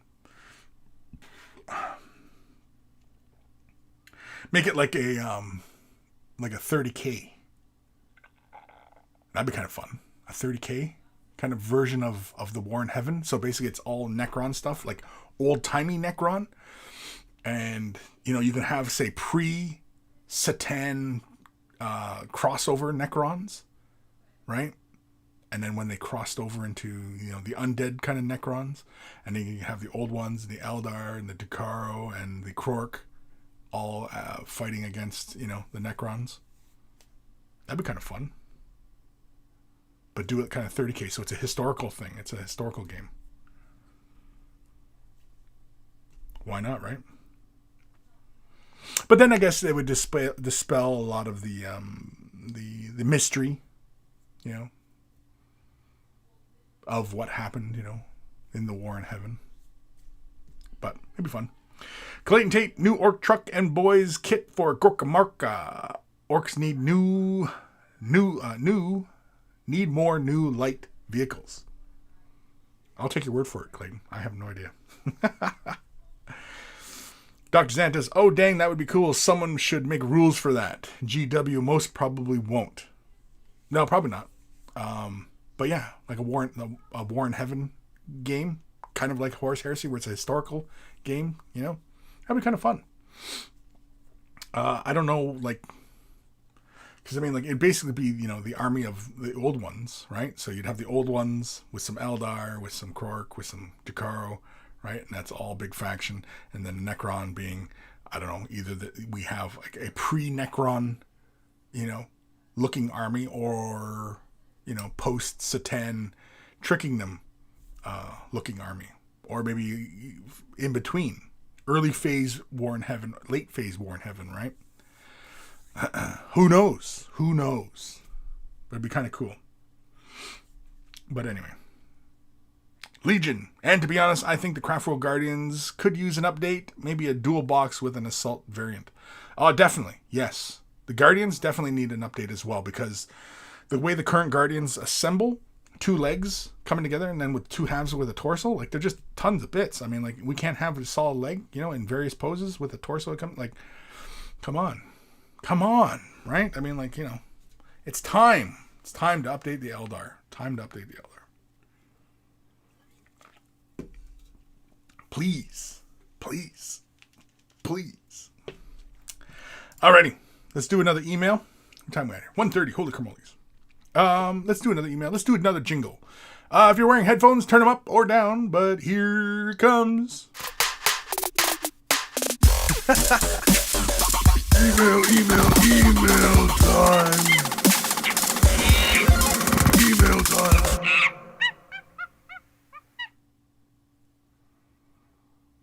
Sorry, I'm dicking around with my mustache here. Jingle's already done and I'm dicking around here. Anyway, this one is a corpse grinder conversion question. Oh, this is just a question. Cool. This is from James. Morning, oh grand lord monkey. Oh. Having watched your excellent painting videos for the corpse grinder cult, I couldn't help but think they would make excellent chaos warriors for Blood Bowl. Ooh, interesting. Do you think knocking the 40k off of them, just knock the 40k off of them, and making them more Blood Bowl-y would be easy little project? Please say yes, as I already ordered some. Keep up the good stuff, and say hi to all the other monkeys that helped keeping me somewhat sane during the last few weeks. James. So, James, doing corpse grinders as chaos Blood Bowl warriors, yeah, would totally work. Knocking the 40k off of them might be a bit of a challenge, because I'm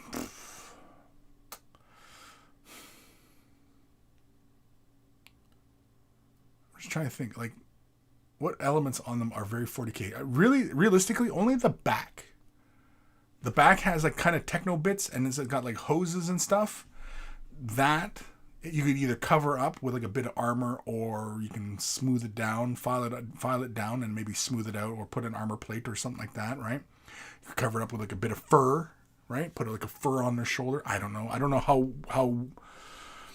how comfortable you are with conversions, or sculpting or anything like that, like creating those kind of things. Getting rid of their axes. Their axes are also another source of kind of techno stuff, because they got gears, they got the saw blades, and they're not really straight edged blades. But Blood Bowl, they don't really have weapons anyway, right? They're not supposed to. So it should be just bare hands. So you should be able to just like knock those weapons off their hands and just have them as fists. Of course, you can always put like punchy blades on their hands, small punchy blades, stuff like that. But otherwise, yeah, I don't see any reason why a corpse grinder couldn't be a chaos warrior. I'm just trying to look here. Yeah, like, see here. Let's switch. Can we switch cameras here? Yeah, let's switch cameras here. Switch cameras here a moment. Oh, come on. There we go. All right. So, let me change focus here.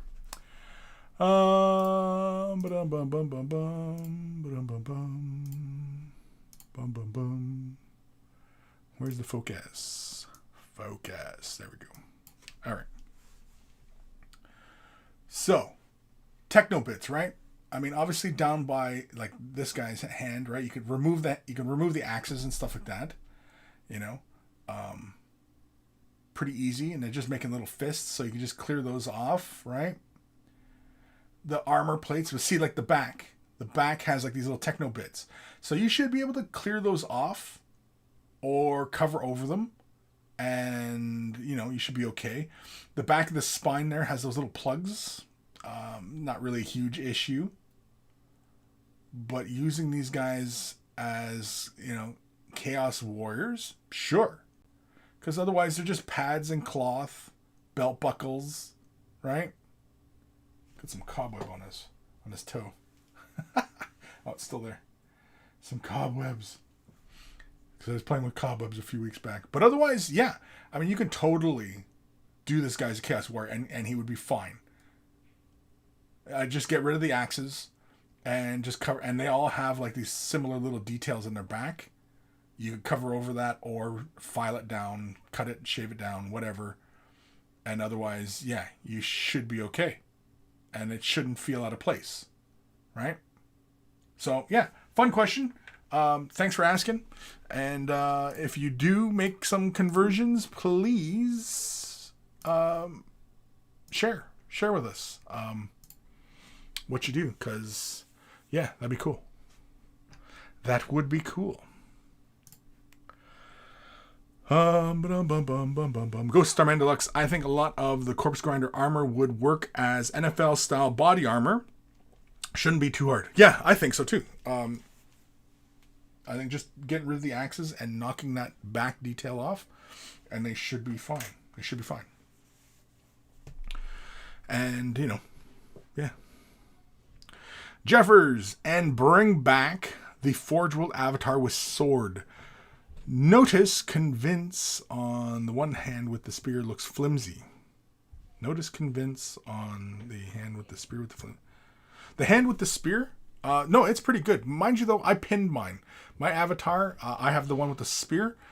And the spear is a solid piece of brass with just two ends on it that you glue on. And then it glues into his hand. But I pinned his wrist so it plugs into the rest of his body. And his other hand, even his other hand that's kind of come up like this, that's pinned into the arm. I think he's pinned into his base. And in the neck, the head and neck is pinned. So I pin everywhere you can, really. Especially with resin kits, I always pin them.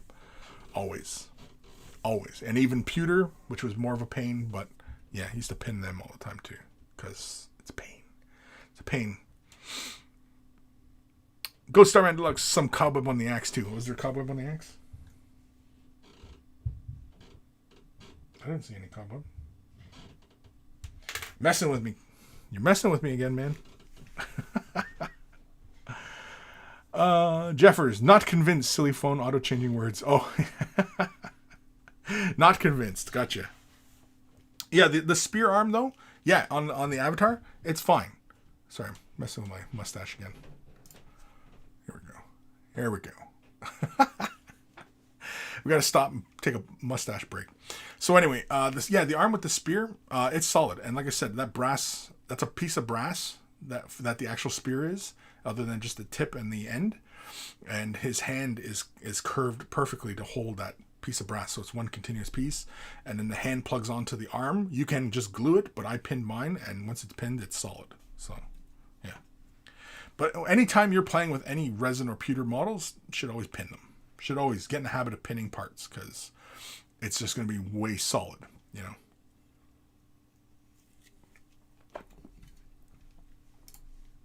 Oh, so yeah.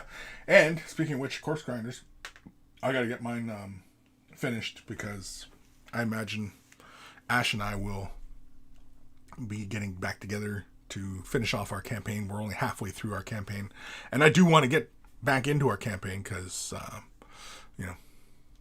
it's fun. I also picked up the Dark Uprising box. I picked up the box. That should be coming in soonish, I guess. Because I have some ideas for the terrain itself and everything. And yeah. Oh, and I also picked up some stuff for the Enforcers, because I'm going to do the Enforcers as well. So, yeah. Rezio, Kris, how is your mega size Gundam looking? Whatever you last saw it is how it still is. Again, like I said earlier, I don't often work on my own projects off camera. Such is life of a content creator. because anytime that I'm working on something, I'm most likely filming it, because otherwise, it feels like a waste of time. I feel like I'm losing out on making content, right? So that's why I don't work on any other projects off camera, because it's just this nagging feeling. Like, again, everybody out there who wants to do this and make a real job of it, be prepared for that. That it no longer is a hobby, and yeah, it becomes your work. So yeah, Legion, or an updated Autark on Jetbike. I don't know why they still sell the old metal with the old Jetbike design. Yeah, well, I mean, a clever fella could convert it and make the new guy ride the new Jetbike. Kind of. No, because you can have the new guy. Just have to bend his head back a bit while he has a spear and stuff. But yeah. Dark Mission episode 297, Mustache Break, people. Take 5. Oh yeah, I don't even think we titled the show yet, have we? Okay, well, I'm running with that. Mustache Break, people. Take 5. Because yeah. Because I haven't named the show yet. So that's it until somebody comes up with a better one. That's it until you get killed or somebody gets promoted. I was trying to think of the Starship Troopers line. I couldn't think of it. Ghost Starman Deluxe. Dark Uprising is so beefy. I've still got got half the terrain to build. Yeah, you just got to sit down one day and just kind of knuckle through and do that terrain. But I have an idea for the terrain that I will show once I have the box in hand, and I start getting into the terrain. Yeah, I'll be doing some of those little videos. I don't know if I'll show like painting the terrain. I just really had an idea on what I wanted to show for doing some other work on it. I mean, I probably will show. I don't know. Just because I haven't quite decided how I'm going to paint my board. So, yeah. Also, I want the tiles. As far as I know, those are still out of stock. So, yeah. Rezio, do you track the analytics on your videos really closely and then make more or less of what you're getting views on and likes on? For instance, Gundams versus 40K models? Yes and no. I do track my analytics. Does it affect what I'm making? Not so much. Because basically the analytics does not make me any money. Right? So, for example, Gundam videos and 40K videos, like painting videos or whatever's, right? The analytics, whatever gets more views, doesn't really matter to me. It doesn't really matter. What matters is what patrons say they want and see more of. That determines what I'm making. Right? It's the patrons. I don't because the money you get from YouTube is pennies. It's pennies. You have to do at least 300,000 subscribers, getting 50,000 views a week off a video to even afford yourself mostly comfortably. That's what kind of wage you would earn at that level. So you want to build to that kind of level, and concentrate just on YouTube and being huge on YouTube. That's the level you have to reach, right? That's where you've got to be. And for years to make an actual living from it, right? And so you're always better to go to other sources. Now, for example, Twitch, has better revenue possibilities, because the problem with YouTube, like I was saying earlier in the show, the problem with YouTube is that everybody wants it for free. So many ad blockers blocking ads off YouTube videos. Well, that's how YouTube creators make money, is from obviously the ads that run on the videos. right? But everybody on YouTube wants it for free. And, nothing in this world really is free. And, Twitch is a far better platform for anybody who's looking into live streaming and stuff like that. Yeah, it's a far better platform because the environment on Twitch is, people throw money at each other just for goofs, just for fun. So as far as, making money, yeah, go to Twitch. If your primary goal is to be a streamer and to make money at it, yeah, go to Twitch. You can still play with YouTube. Go right ahead, but your effort should go into Twitch. And as far as the analytics are concerned, yeah, the analytics, I pay attention to my analytics, but it's more of just seeing how things track and, why did this succeed? Why didn't this succeed? Why was this viewed lots? Why wasn't this viewed? You know what I mean? And it's really just for my own education that I use the analytics. But otherwise, as far as what I'm creating, no, the patrons determine that. Patrons, you guys determine that.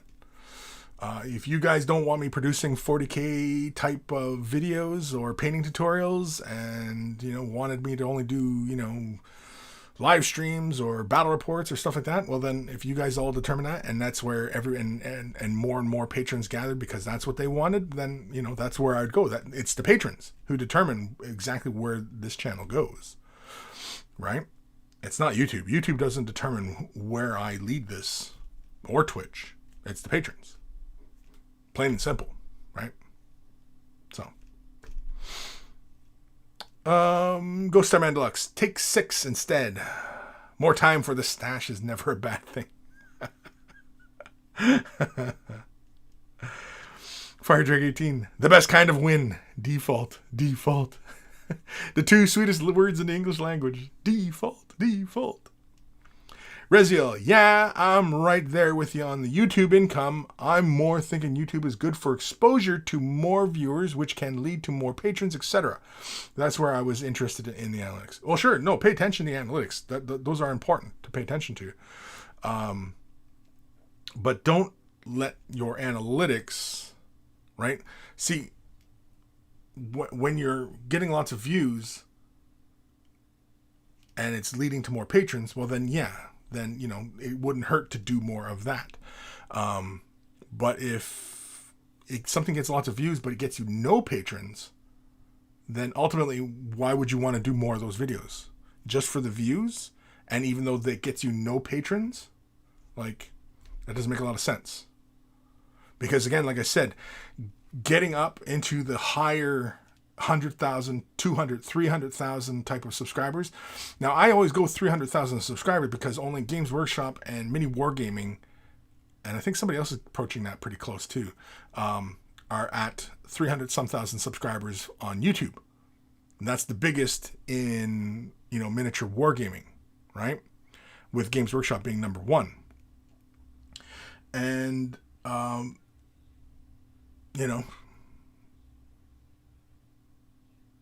the income generated from that is not very much. I remember seeing what Mini Wargaming would pull in just from advertising revenue, as far as it would be if it was just a YouTube operation. If all they were concerned with was YouTube, it would only pay for one person. That's it. At that level. So anybody who's in this miniature painting game and they want to be successful on YouTube, and you're independent, and you have to be at that level where you are comfortable with your own work. That's why Patreon is such a benefit for everybody, because you can have a small channel, but you can have tons of patrons. You know what I mean? And you're able to make ends meet and can keep creating content, right? Which is pretty much where I'm at, Not making ends meet, but, that's okay. Because I've only been doing this 3/4 of a year now, so... Dark Commission, as a patron, I vote you paint Barbie dolls. Sure. You're one vote of how many patrons. But if everybody goes, you know what? Yeah, we want more Barbie dolls. Well, then I'll give it a shot. I mean, why not? What would it hurt? Jeffers, we need Swedish Chef episode. Fire Drake, definitely Swedish Chef. Dark Commission, Swedish Chef paints Barbie. Now we're getting kind of crazy here, people. Now we're getting crazy. Ghost Starman Deluxe, you that would be poggers? What's poggers? That would be poggers. What's poggers? That's got to be an English expression, because I don't know what poggers means. What's poggers? Like, oh, that's pogger. I don't. The country spawned the language and nobody speaks it. Razio, yeah, personally, I feel like many of the techniques you're doing are nearly universal to most model or figure types. So I'm not bothered if it's not a Space Marine you're painting. Well, that's what I've tried to illustrate to everybody, all the time, with as far as like tutorials are concerned. And again, that's why I'm always saying that painting is not rocket science, and paint is just paint, right? Water-based acrylic paints are just water-based acrylic paints. You know, enamels, you know what I mean? But painting is just painting. It's just paint onto a surface, putting pigment onto a surface. So, if I show you wet blending here, well, wet blending will work here. Wet blending will work here. You know what I mean? Whatever material you're using, use the appropriate thinning agents. And, you know what I mean? Like, it's not difficult, you know? But I don't mind, you know, showing different stuff. I mean, like, because for myself personally, I mean, like, for example, with this, with this guy here, oh, I gotta change the camera again. Hold on. With this guy here, all the patrons currently have access to this one, and he's been a lot of fun. I've been doing stuff a little bit differently with him. This guy right here. And, you know, I started off doing gemstone for the body. It's Turbo Dork metallics on the legs and the wrists. I did, you know, a rough gemstone-like effect for the shield. Did kind of a glowy power swordy kind of thing going on for his sword. You know, doing some hair. You know what I mean? Just basically having fun with this guy. You know? And that's what it's all about. That's what's, you know, that's the deal, right? And showing various effects, wet blends, glazings, you know, all sorts of stuff, right? That's what it's all about. Just having fun. It was a fun model to paint so far. But, anywho. That is all.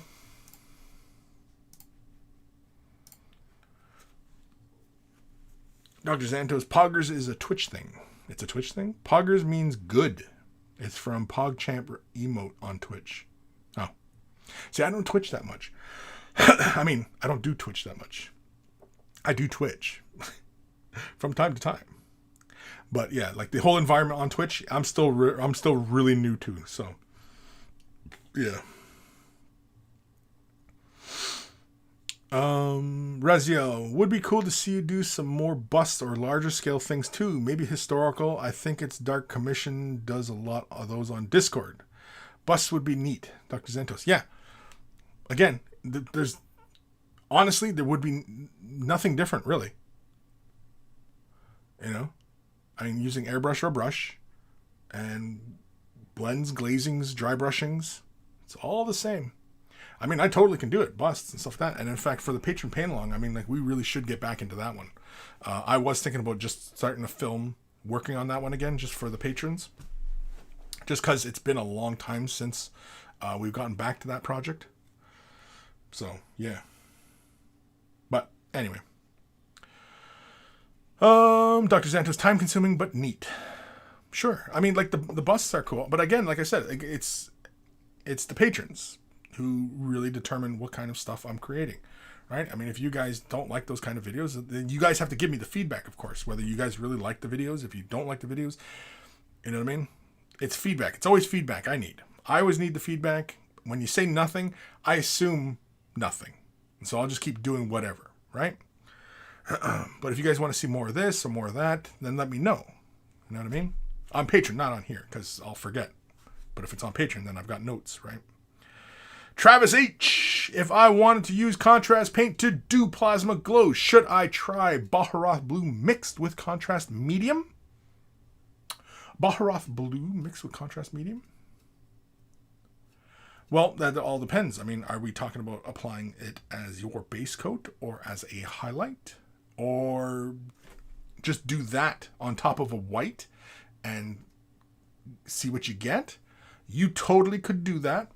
You could totally take Baharoth, like you could base coat it in ceramite white, right? Paint the coils.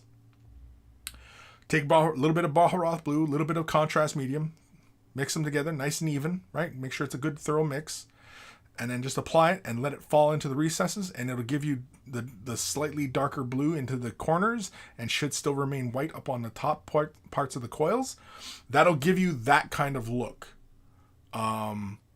Going with the darker color inside the coils.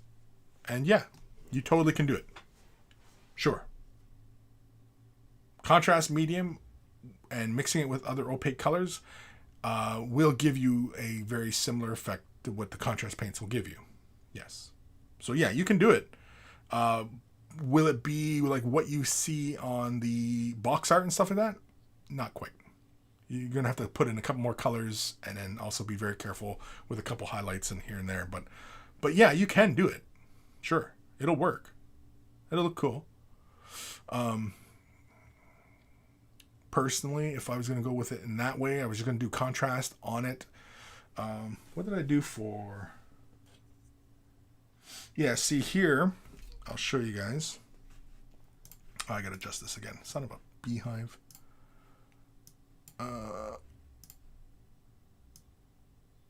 Let's go with that. Just leave it at that. Yeah. So with this one here, I had shown this one a while back, and this one is just Aethermatic Blue and Talisar Blue to get that plasma coil, and that's on top of ceramite white, and that pretty much is it.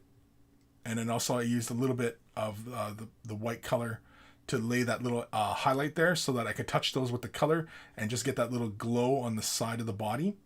And also you can see I also applied a little bit of the Talisar Blue along the outside. Very, very thin, but I applied it on the outside just so that it created a little bit of color change along the outer portion of the coils. But yeah, that's all I did for that plasma coil. And that's done using the more normal method with the contrast, where it falls into the recesses, gets darker in the creases, right? I had shown another one for doing it as where the glow is the inside of the coils. Where's that model? I think I put that model away. Hold on, I'll grab that model right now. Did I put it here? Did I? No. No. No. Did I put it here? Possibly.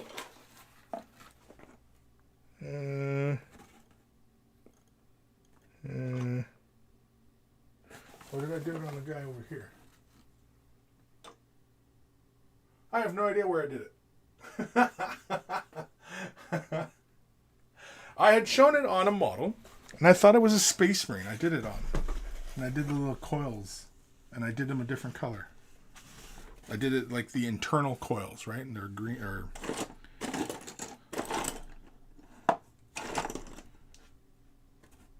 Son of a bitch. So many boxes of crap. Let's see here. Maybe it's this box.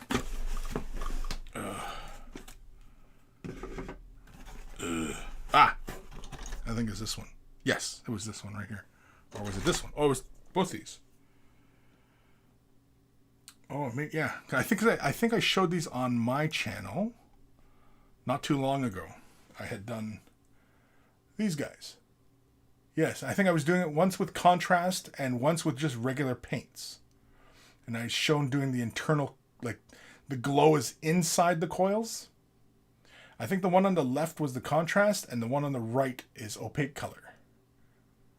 But yeah, that's both of these guys. Pew pew. Pew pew pew. Pew pew pew. But anyway, that's plasma coils. Yeah. Ugh. So anyway.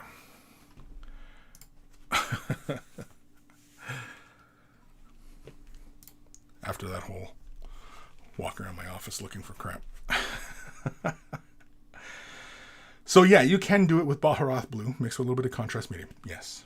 You could also use little deeper colors and, build upon the color. And, of course you can always just pick up Aethermatic blue and Talisar blue and get a blue on the coils. It'd be really easy. Yeah, go Starman Deluxe. Yeah, use Aethermatic blue when you do the coils. I don't do the OSL type of glow though. Reziel, I painted that larger scale Space Hulk figure, the largest scale Hulk figure last year, and oh my god, it was a huge palette cleanser and so much fun. Would love to see Kris style on something like a statue. Well, I do have a statue that I've been meaning to get to work on, and it's this guy right here. I've had this guy in my collection for a while. He's missing his arms right now, but again, see his arms are pinned. Because again, resin, got a pin, right?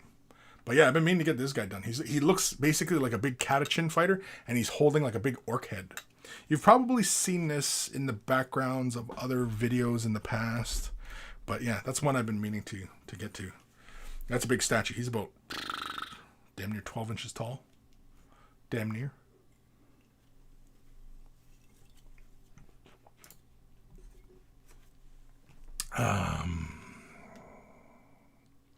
Travis H. Definitely looks good, Kris. I've been using mainly contrast paints for my Ultramarines with Talisar blue over Lead Belcher. Ooh, that's interesting. It's so stupidly easy that people actually mistake me for having talent. Yeah, sure. I mean, Travis H, though, I do have a few videos on my channel, though, of doing the plasma coils, and I'm pretty sure the way I just showed those last two examples, I'm pretty sure it's on this channel here. The White Scar guy, I think that's on another channel. I did those, so you might have to dig. Dark Mission, I found that I don't use washes on larger scale busts, etc. It's better to start with your shade color as your base and work your way up to the light. See, I think with a larger scale model, with miniature painting, I often do not like to apply a lot of colors, like a lot of layers of paint on a model. So especially on a larger scale, but even small scale, I don't like to work darkest color up, because you end up laying a lot of colors down. Especially if you're trying to, say if you prime it black and you want yellow, you end up laying a lot of yellow down. Just trying to get that, you know what I mean? Like it just doesn't make a lot of sense.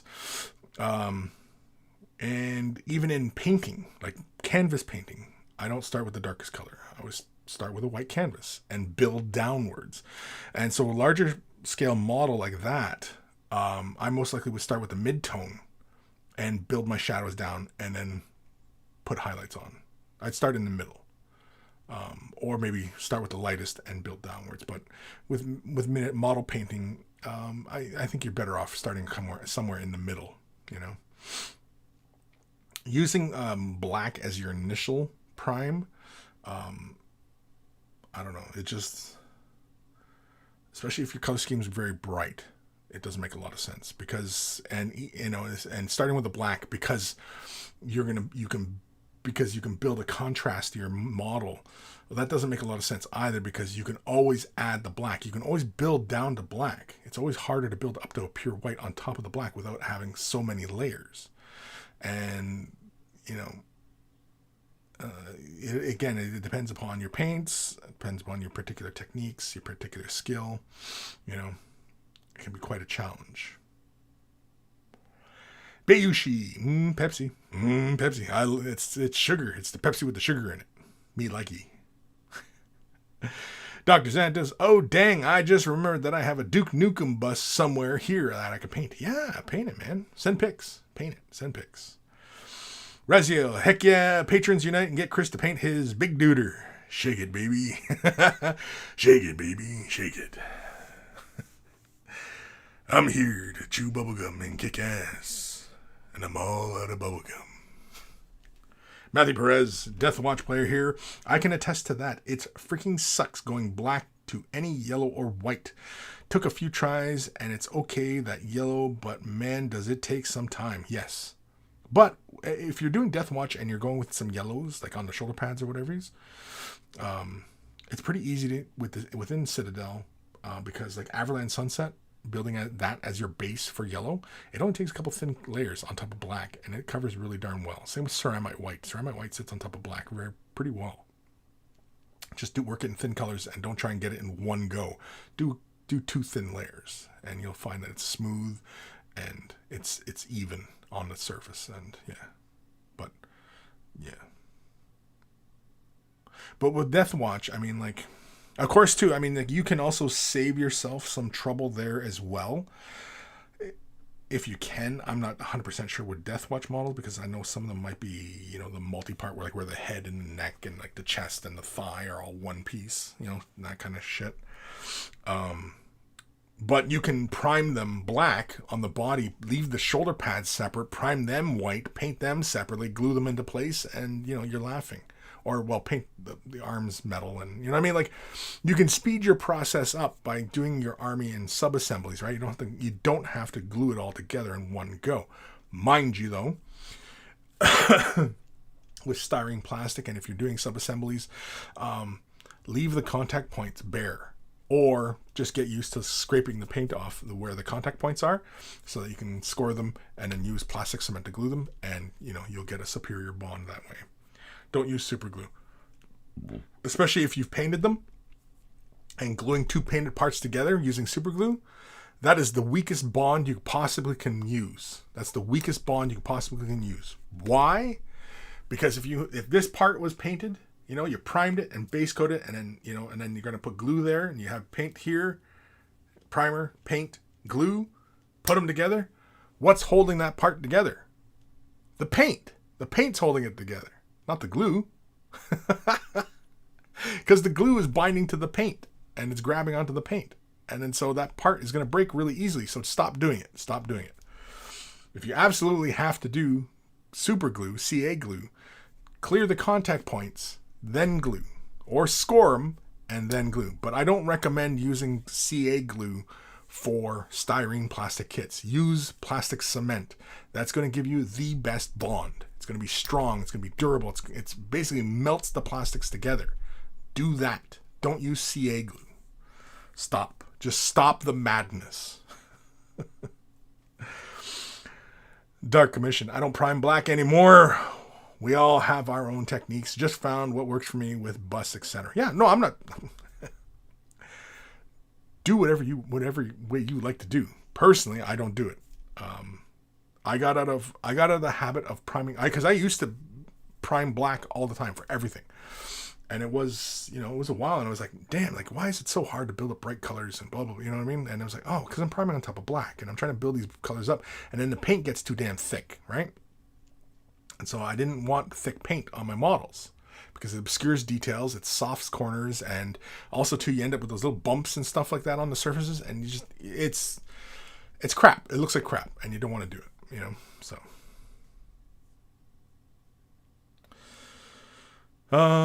Jeffers, episode 297. Give me that real sugar. Time we had here. Holy crap, it's 10 minutes after. We're 10 minutes into overtime here. Holy carmoles. Rezio, oh yeah, so are Duke Nukem's one-liners just rip-off of Ash from Evil Dead? Here to kick ass and chew bubblegum?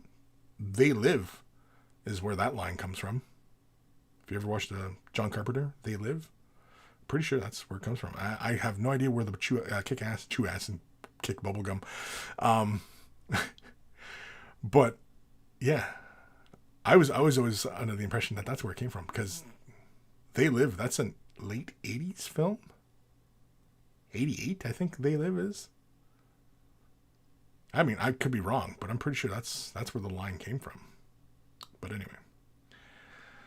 Matthew Perez, my Space Wolves look much nicer for his yellow. I have to send in my battle-ready stuff as of current state. Once I finish these bases, just one more rim to go. Yeah, send pics, man. Send pics. Please, send pics. Dr. Santos, yeah, it's from They Live. Yeah, that's what I thought. So I'm here to kick ass and chew bubblegum. Then he starts blowing away the aliens. They Live, it's a great movie. It's classic. I own it. I got the Blu-ray. I even have that t-shirt, Consume, it's Monopoly, but anyway. And you know what? Honestly, that movie gets more and more relevant and almost feels like we could be living in that world every day. So, and if you've never watched They Live, John Carpenter's They Live, if you've never watched it, I can't even imagine what you're doing with your life. I can't even imagine. It's like we can't be friends anymore. That's mean, I know.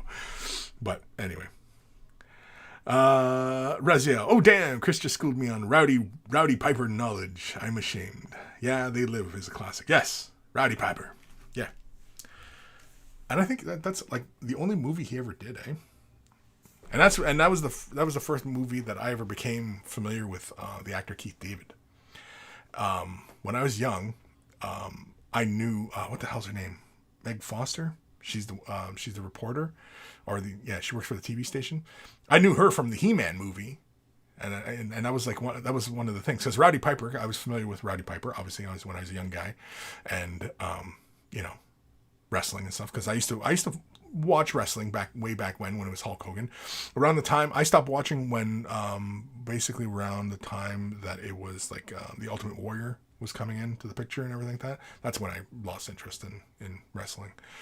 But Hulk Hogan, Andre the Giant, all that stuff. I saw Macho Man and George the Animal Steel.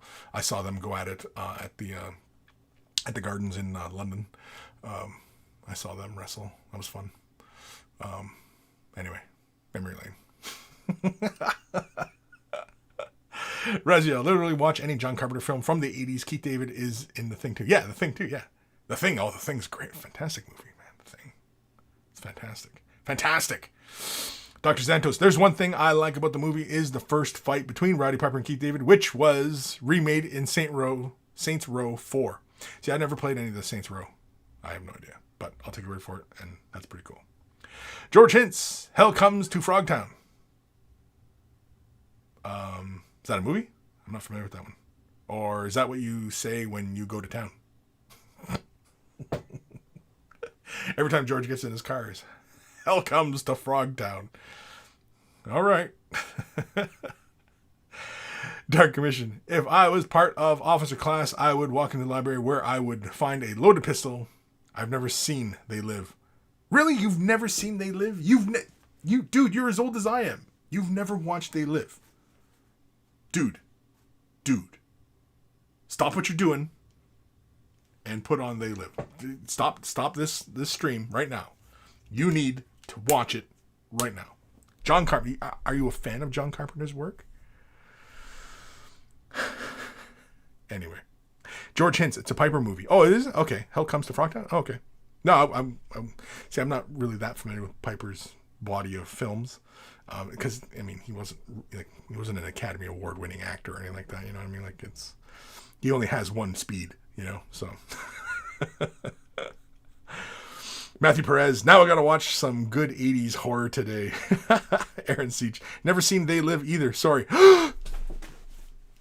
Chest pains. Oh, chest pains. Getting chest pains. Really, Aaron? You've never watched They Live either? Well, stop what you're doing, Aaron. Put on They Live. I'm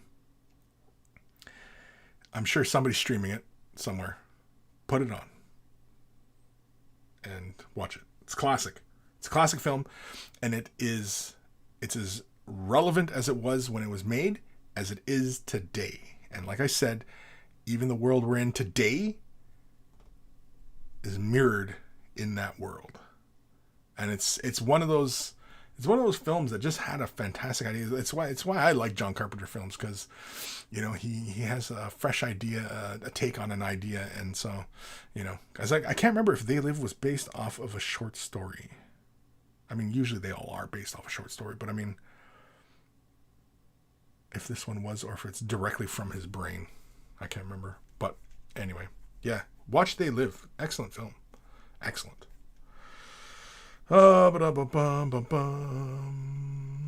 Jeffers, it's those real sugars causing the chest pain.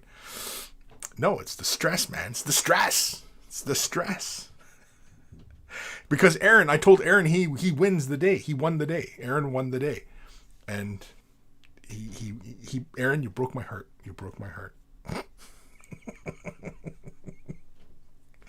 Matthew Perez, the non-Patreon over here has seen it. LOL. I'll join this week, Chris.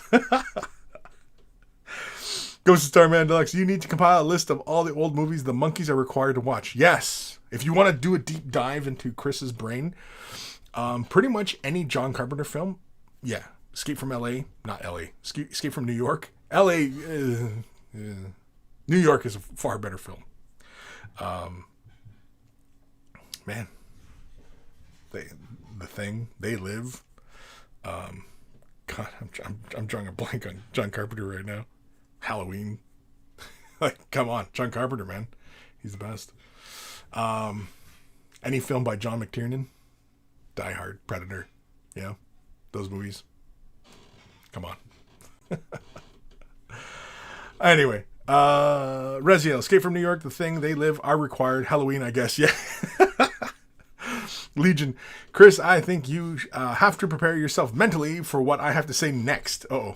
Do you remember all the fancy white Drukhari I send in from time to time? Yes. I superglued them, all of them. Oh my god.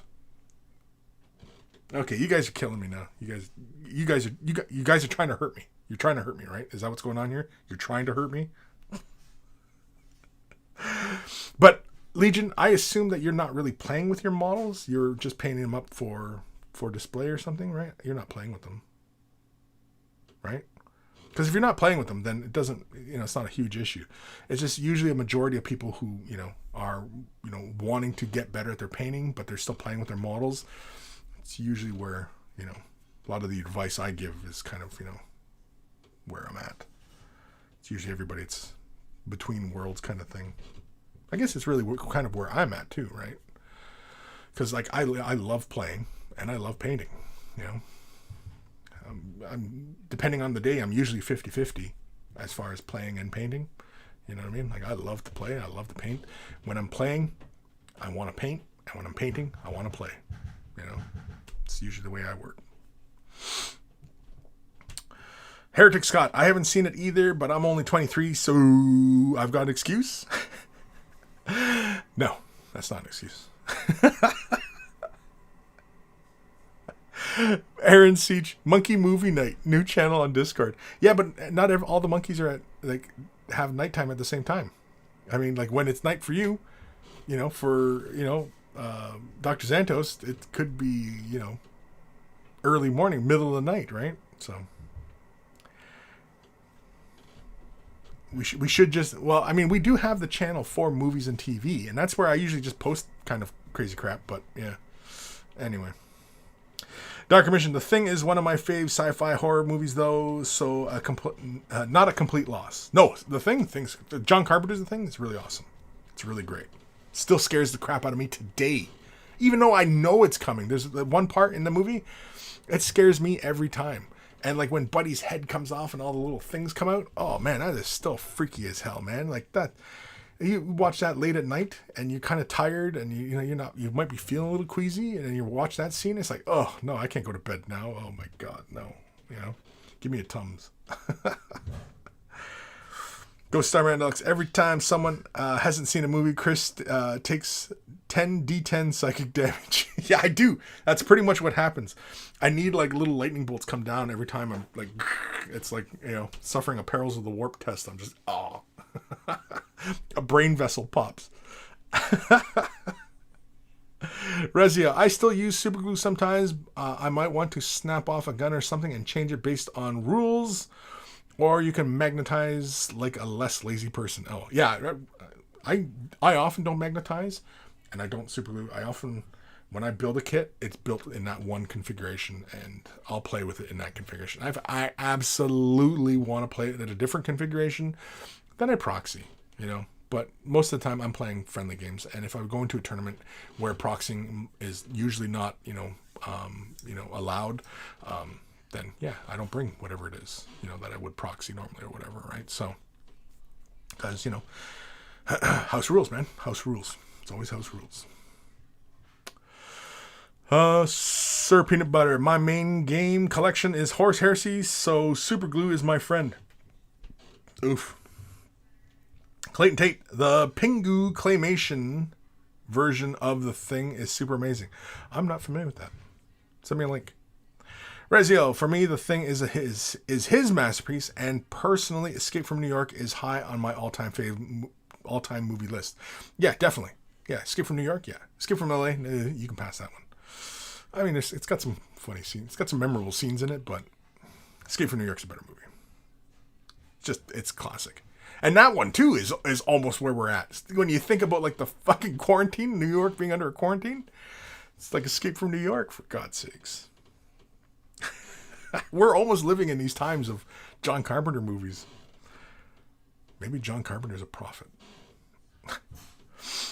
Ghost Starman Deluxe. I use super glue instead of plastic glue because it feels good in my nose. Don't. Come on, Ghost. Don't. Old Man Logan. I use super glue models to the base. Other than that, liquid cement. Yeah, I'll sometimes use super glue for the model to the base because usually I will pin the model into the base if need be. But otherwise, no, I use styrene cement or plastic cement. I'm just trying to think if there's anything here that I super glued. I don't see anything. Everything is styrene. Yeah. If it's going to be a, fully assembled part. If it's sub-assemblies, then I usually clear the contact points, and again, it's styrene. But with a base, yeah, it's usually better just to kind of super glue and, it's just easier. But don't be surprised if that model falls off that base because, again, the super glue is only hanging on paint to paint, right? So it's not a very good bond. Dark Commission, I like the original Thing from Another World too. It's better than you might imagine for an old black and white. Yeah, I've seen that one. It's good. It's scary.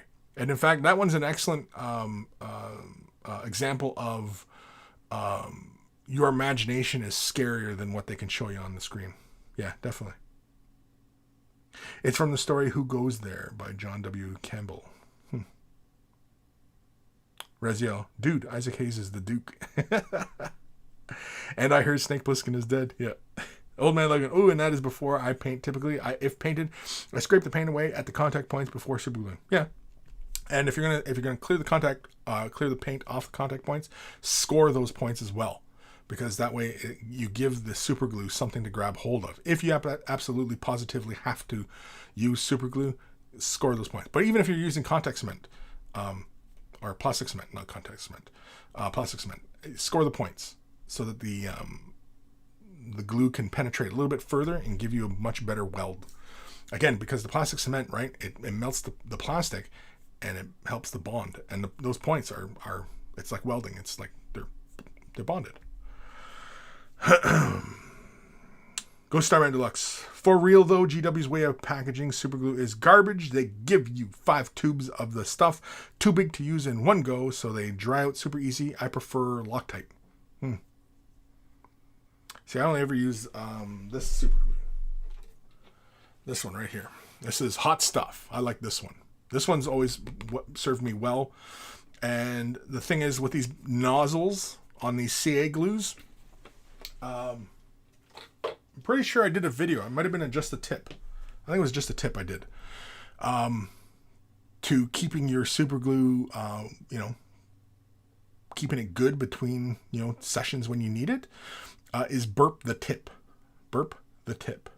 And it will last you longer, and you won't waste as much super glue. Pretty sure I did a fresh tip, or not a fresh tip, just a tip on that one. Just burping the tip. That's all. That's all you gotta do is just burp it, and your CA glue will last for a long time. Oh, Clayton, you sent me a link. Thank you. Old man, damn, haven't been scoring. You haven't been scoring, eh? Well, tough times.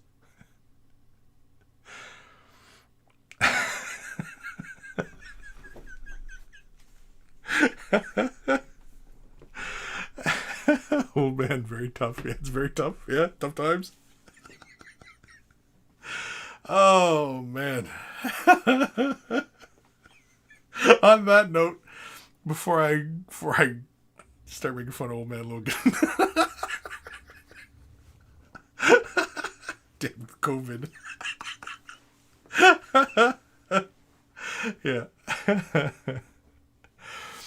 So, if you need help with whatever you're working on, you want help with the color scheme, maybe the paints are not working the right way, or maybe you just want to show off what you're working on, send your emails to Kris at WayofTheBrush. If you're including pictures, send them as attachments in the email. Don't send them off as links to other sites because it's just a pain. And feel free to send whatever it is. If you're brand new to this hobby, or if you're advanced, or whatever, or you're in commission painting service, whatever it is. I love it when people share the emails, so feel free to send your emails, and they don't even have to include pictures. They can be, just questions. We had one today. It was just a question, right? So, yeah. Of course, in the description below is a link to wayofthebrush.com, central hub of all the cylinders, has links to all the social medias, as well as Discord. Join us on Discord. We all keep the conversations rolling there 24/7, as monkeys are all over this planet, and so, you can always ask your questions, and a lot of them have been following me for a long time, and a lot of them have been in this hobby a long time, that everybody has, information to share, and so feel free to pose questions, and, or share whatever it is you're working on. We have channels for all that stuff, so it's a nice little community we built there, and it's a lot of fun, and, we have a few laughs every once in a while, so feel free to join us there. WayofTheBrush.com also has links for t-shirts. Want to get yourself a t-shirt? Look like a connoisseur of all that is good and holy in this world. They're wearing a Way of the Brush t-shirt. And of course, if you purchase yourself a shirt, send a picture of yourself in your shirt, and I will add it to the Monkey Shrine, which is also at WayofTheBrush.com. WayofTheBrush.com also has links for Patreon support. I'm independent these days. That's how I keep the lights on, keep the channel up and running, and all of that. Patreon support. So huge thank you to all my patrons who currently support, and if you're considering Patreon support, I have varying tiers to support at, from $2 all the way up, and of course some of the tiers have other benefits, as well as Discord, and they all have Discords. You can also have dice for some of the tiers, and of course another special will go out with some of the dice. I just haven't gotten these things, I know, bad Kris. And of course early access, as well, as I'm pretty much 2 weeks ahead right now in videos, so anybody who wants to have early access to tutorials, have a heads up on everybody else out there in the planet on what I'm doing. Patreon is how you can stay ahead of everybody and look like somebody who's really smart. And so, well, Kris hasn't done a video on that, and he did a video on Patreon, and 2 weeks ahead, so you're gonna know 2 weeks ahead of everybody else. Anyway, so huge thank you to all my patrons. Huge thank you. And if you're not able to support monetarily, i.e. money, you can help the channel tremendously by commenting, liking, following, subscribing, sharing the video. All of that helps the channel tremendously as well. And all it takes is a couple clicks, and you're helping me out a great deal. Oh, ringing the bell. That was another big one, ringing the bell. Gotta ring that bell. Ring that bell. It almost sounds like that song. Ring, no. Big thank you to Carl, aka Guymere Alfer, aka Beer and Blood Bowl. That's his YouTube channel. Check him out if you love yourself some beer and you love yourself some Blood Bowl. Beer and Blood Bowl is where it's at. We always take the time to thank Carl for taking the time out of his busy day to create the email jingle that plays before the email segments of the show. And so always much love for Carl. And of course, speaking of love, big thank you to my baby brother Evan for creating the intro and outro music that plays before the and end of the show. And so always much love for my baby bro Evan. Much love. I know it's kind of a bad brother, right? Because he's done that for years now, and it's only in like the last couple months that I've been including him in my credits. I mean, he's in the description below, but yeah. And of course, he's working on music right now. He is working on music. Nothing. I don't think it's anything for me, But he's making music, which is good. I'm glad. I fully encourage it.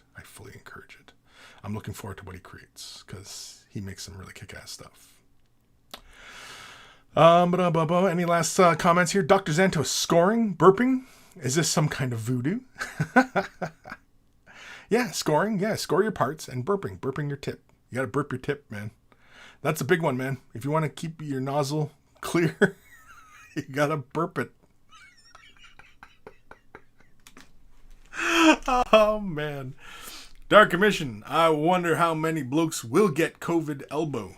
COVID elbow? COVID elbow? I don't get it. I don't know what COVID elbow is.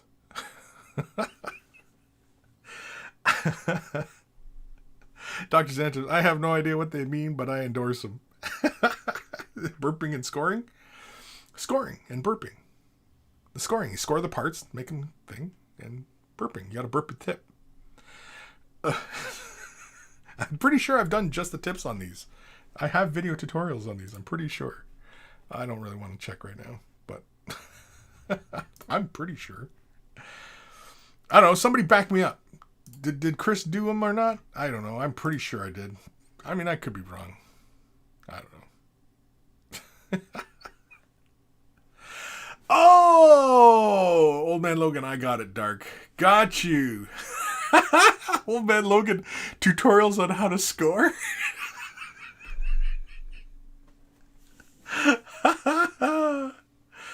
Goes to Star Red Deluxe. Just don't score your tip. Yikes. Oh, man. This isn't that kind of channel, boys. Oh, shit. All right. I'm getting the hell out of here. I'm going to go enjoy what's left of this day. And I'm going to sit outside, have a drink, and enjoy the sunlight. Oh, I'm barbecuing later, too. If you're on Discord, I'll probably post a picture of what I'm barbecuing. I have no idea what I'm barbecuing. I don't know if I'm doing burgers, sausages. Might be something. Doing something. Maybe. I don't know. Patron-only videos on how to score. I demand them. Get out of here. Go enjoy the rest of your Saturday. Go be productive. Go hug a loved one. Remember to wash your hands. Don't touch your face. Practice social distancing. Hug a loved one while social distancing. Just, stay safe out there, people. Stay safe.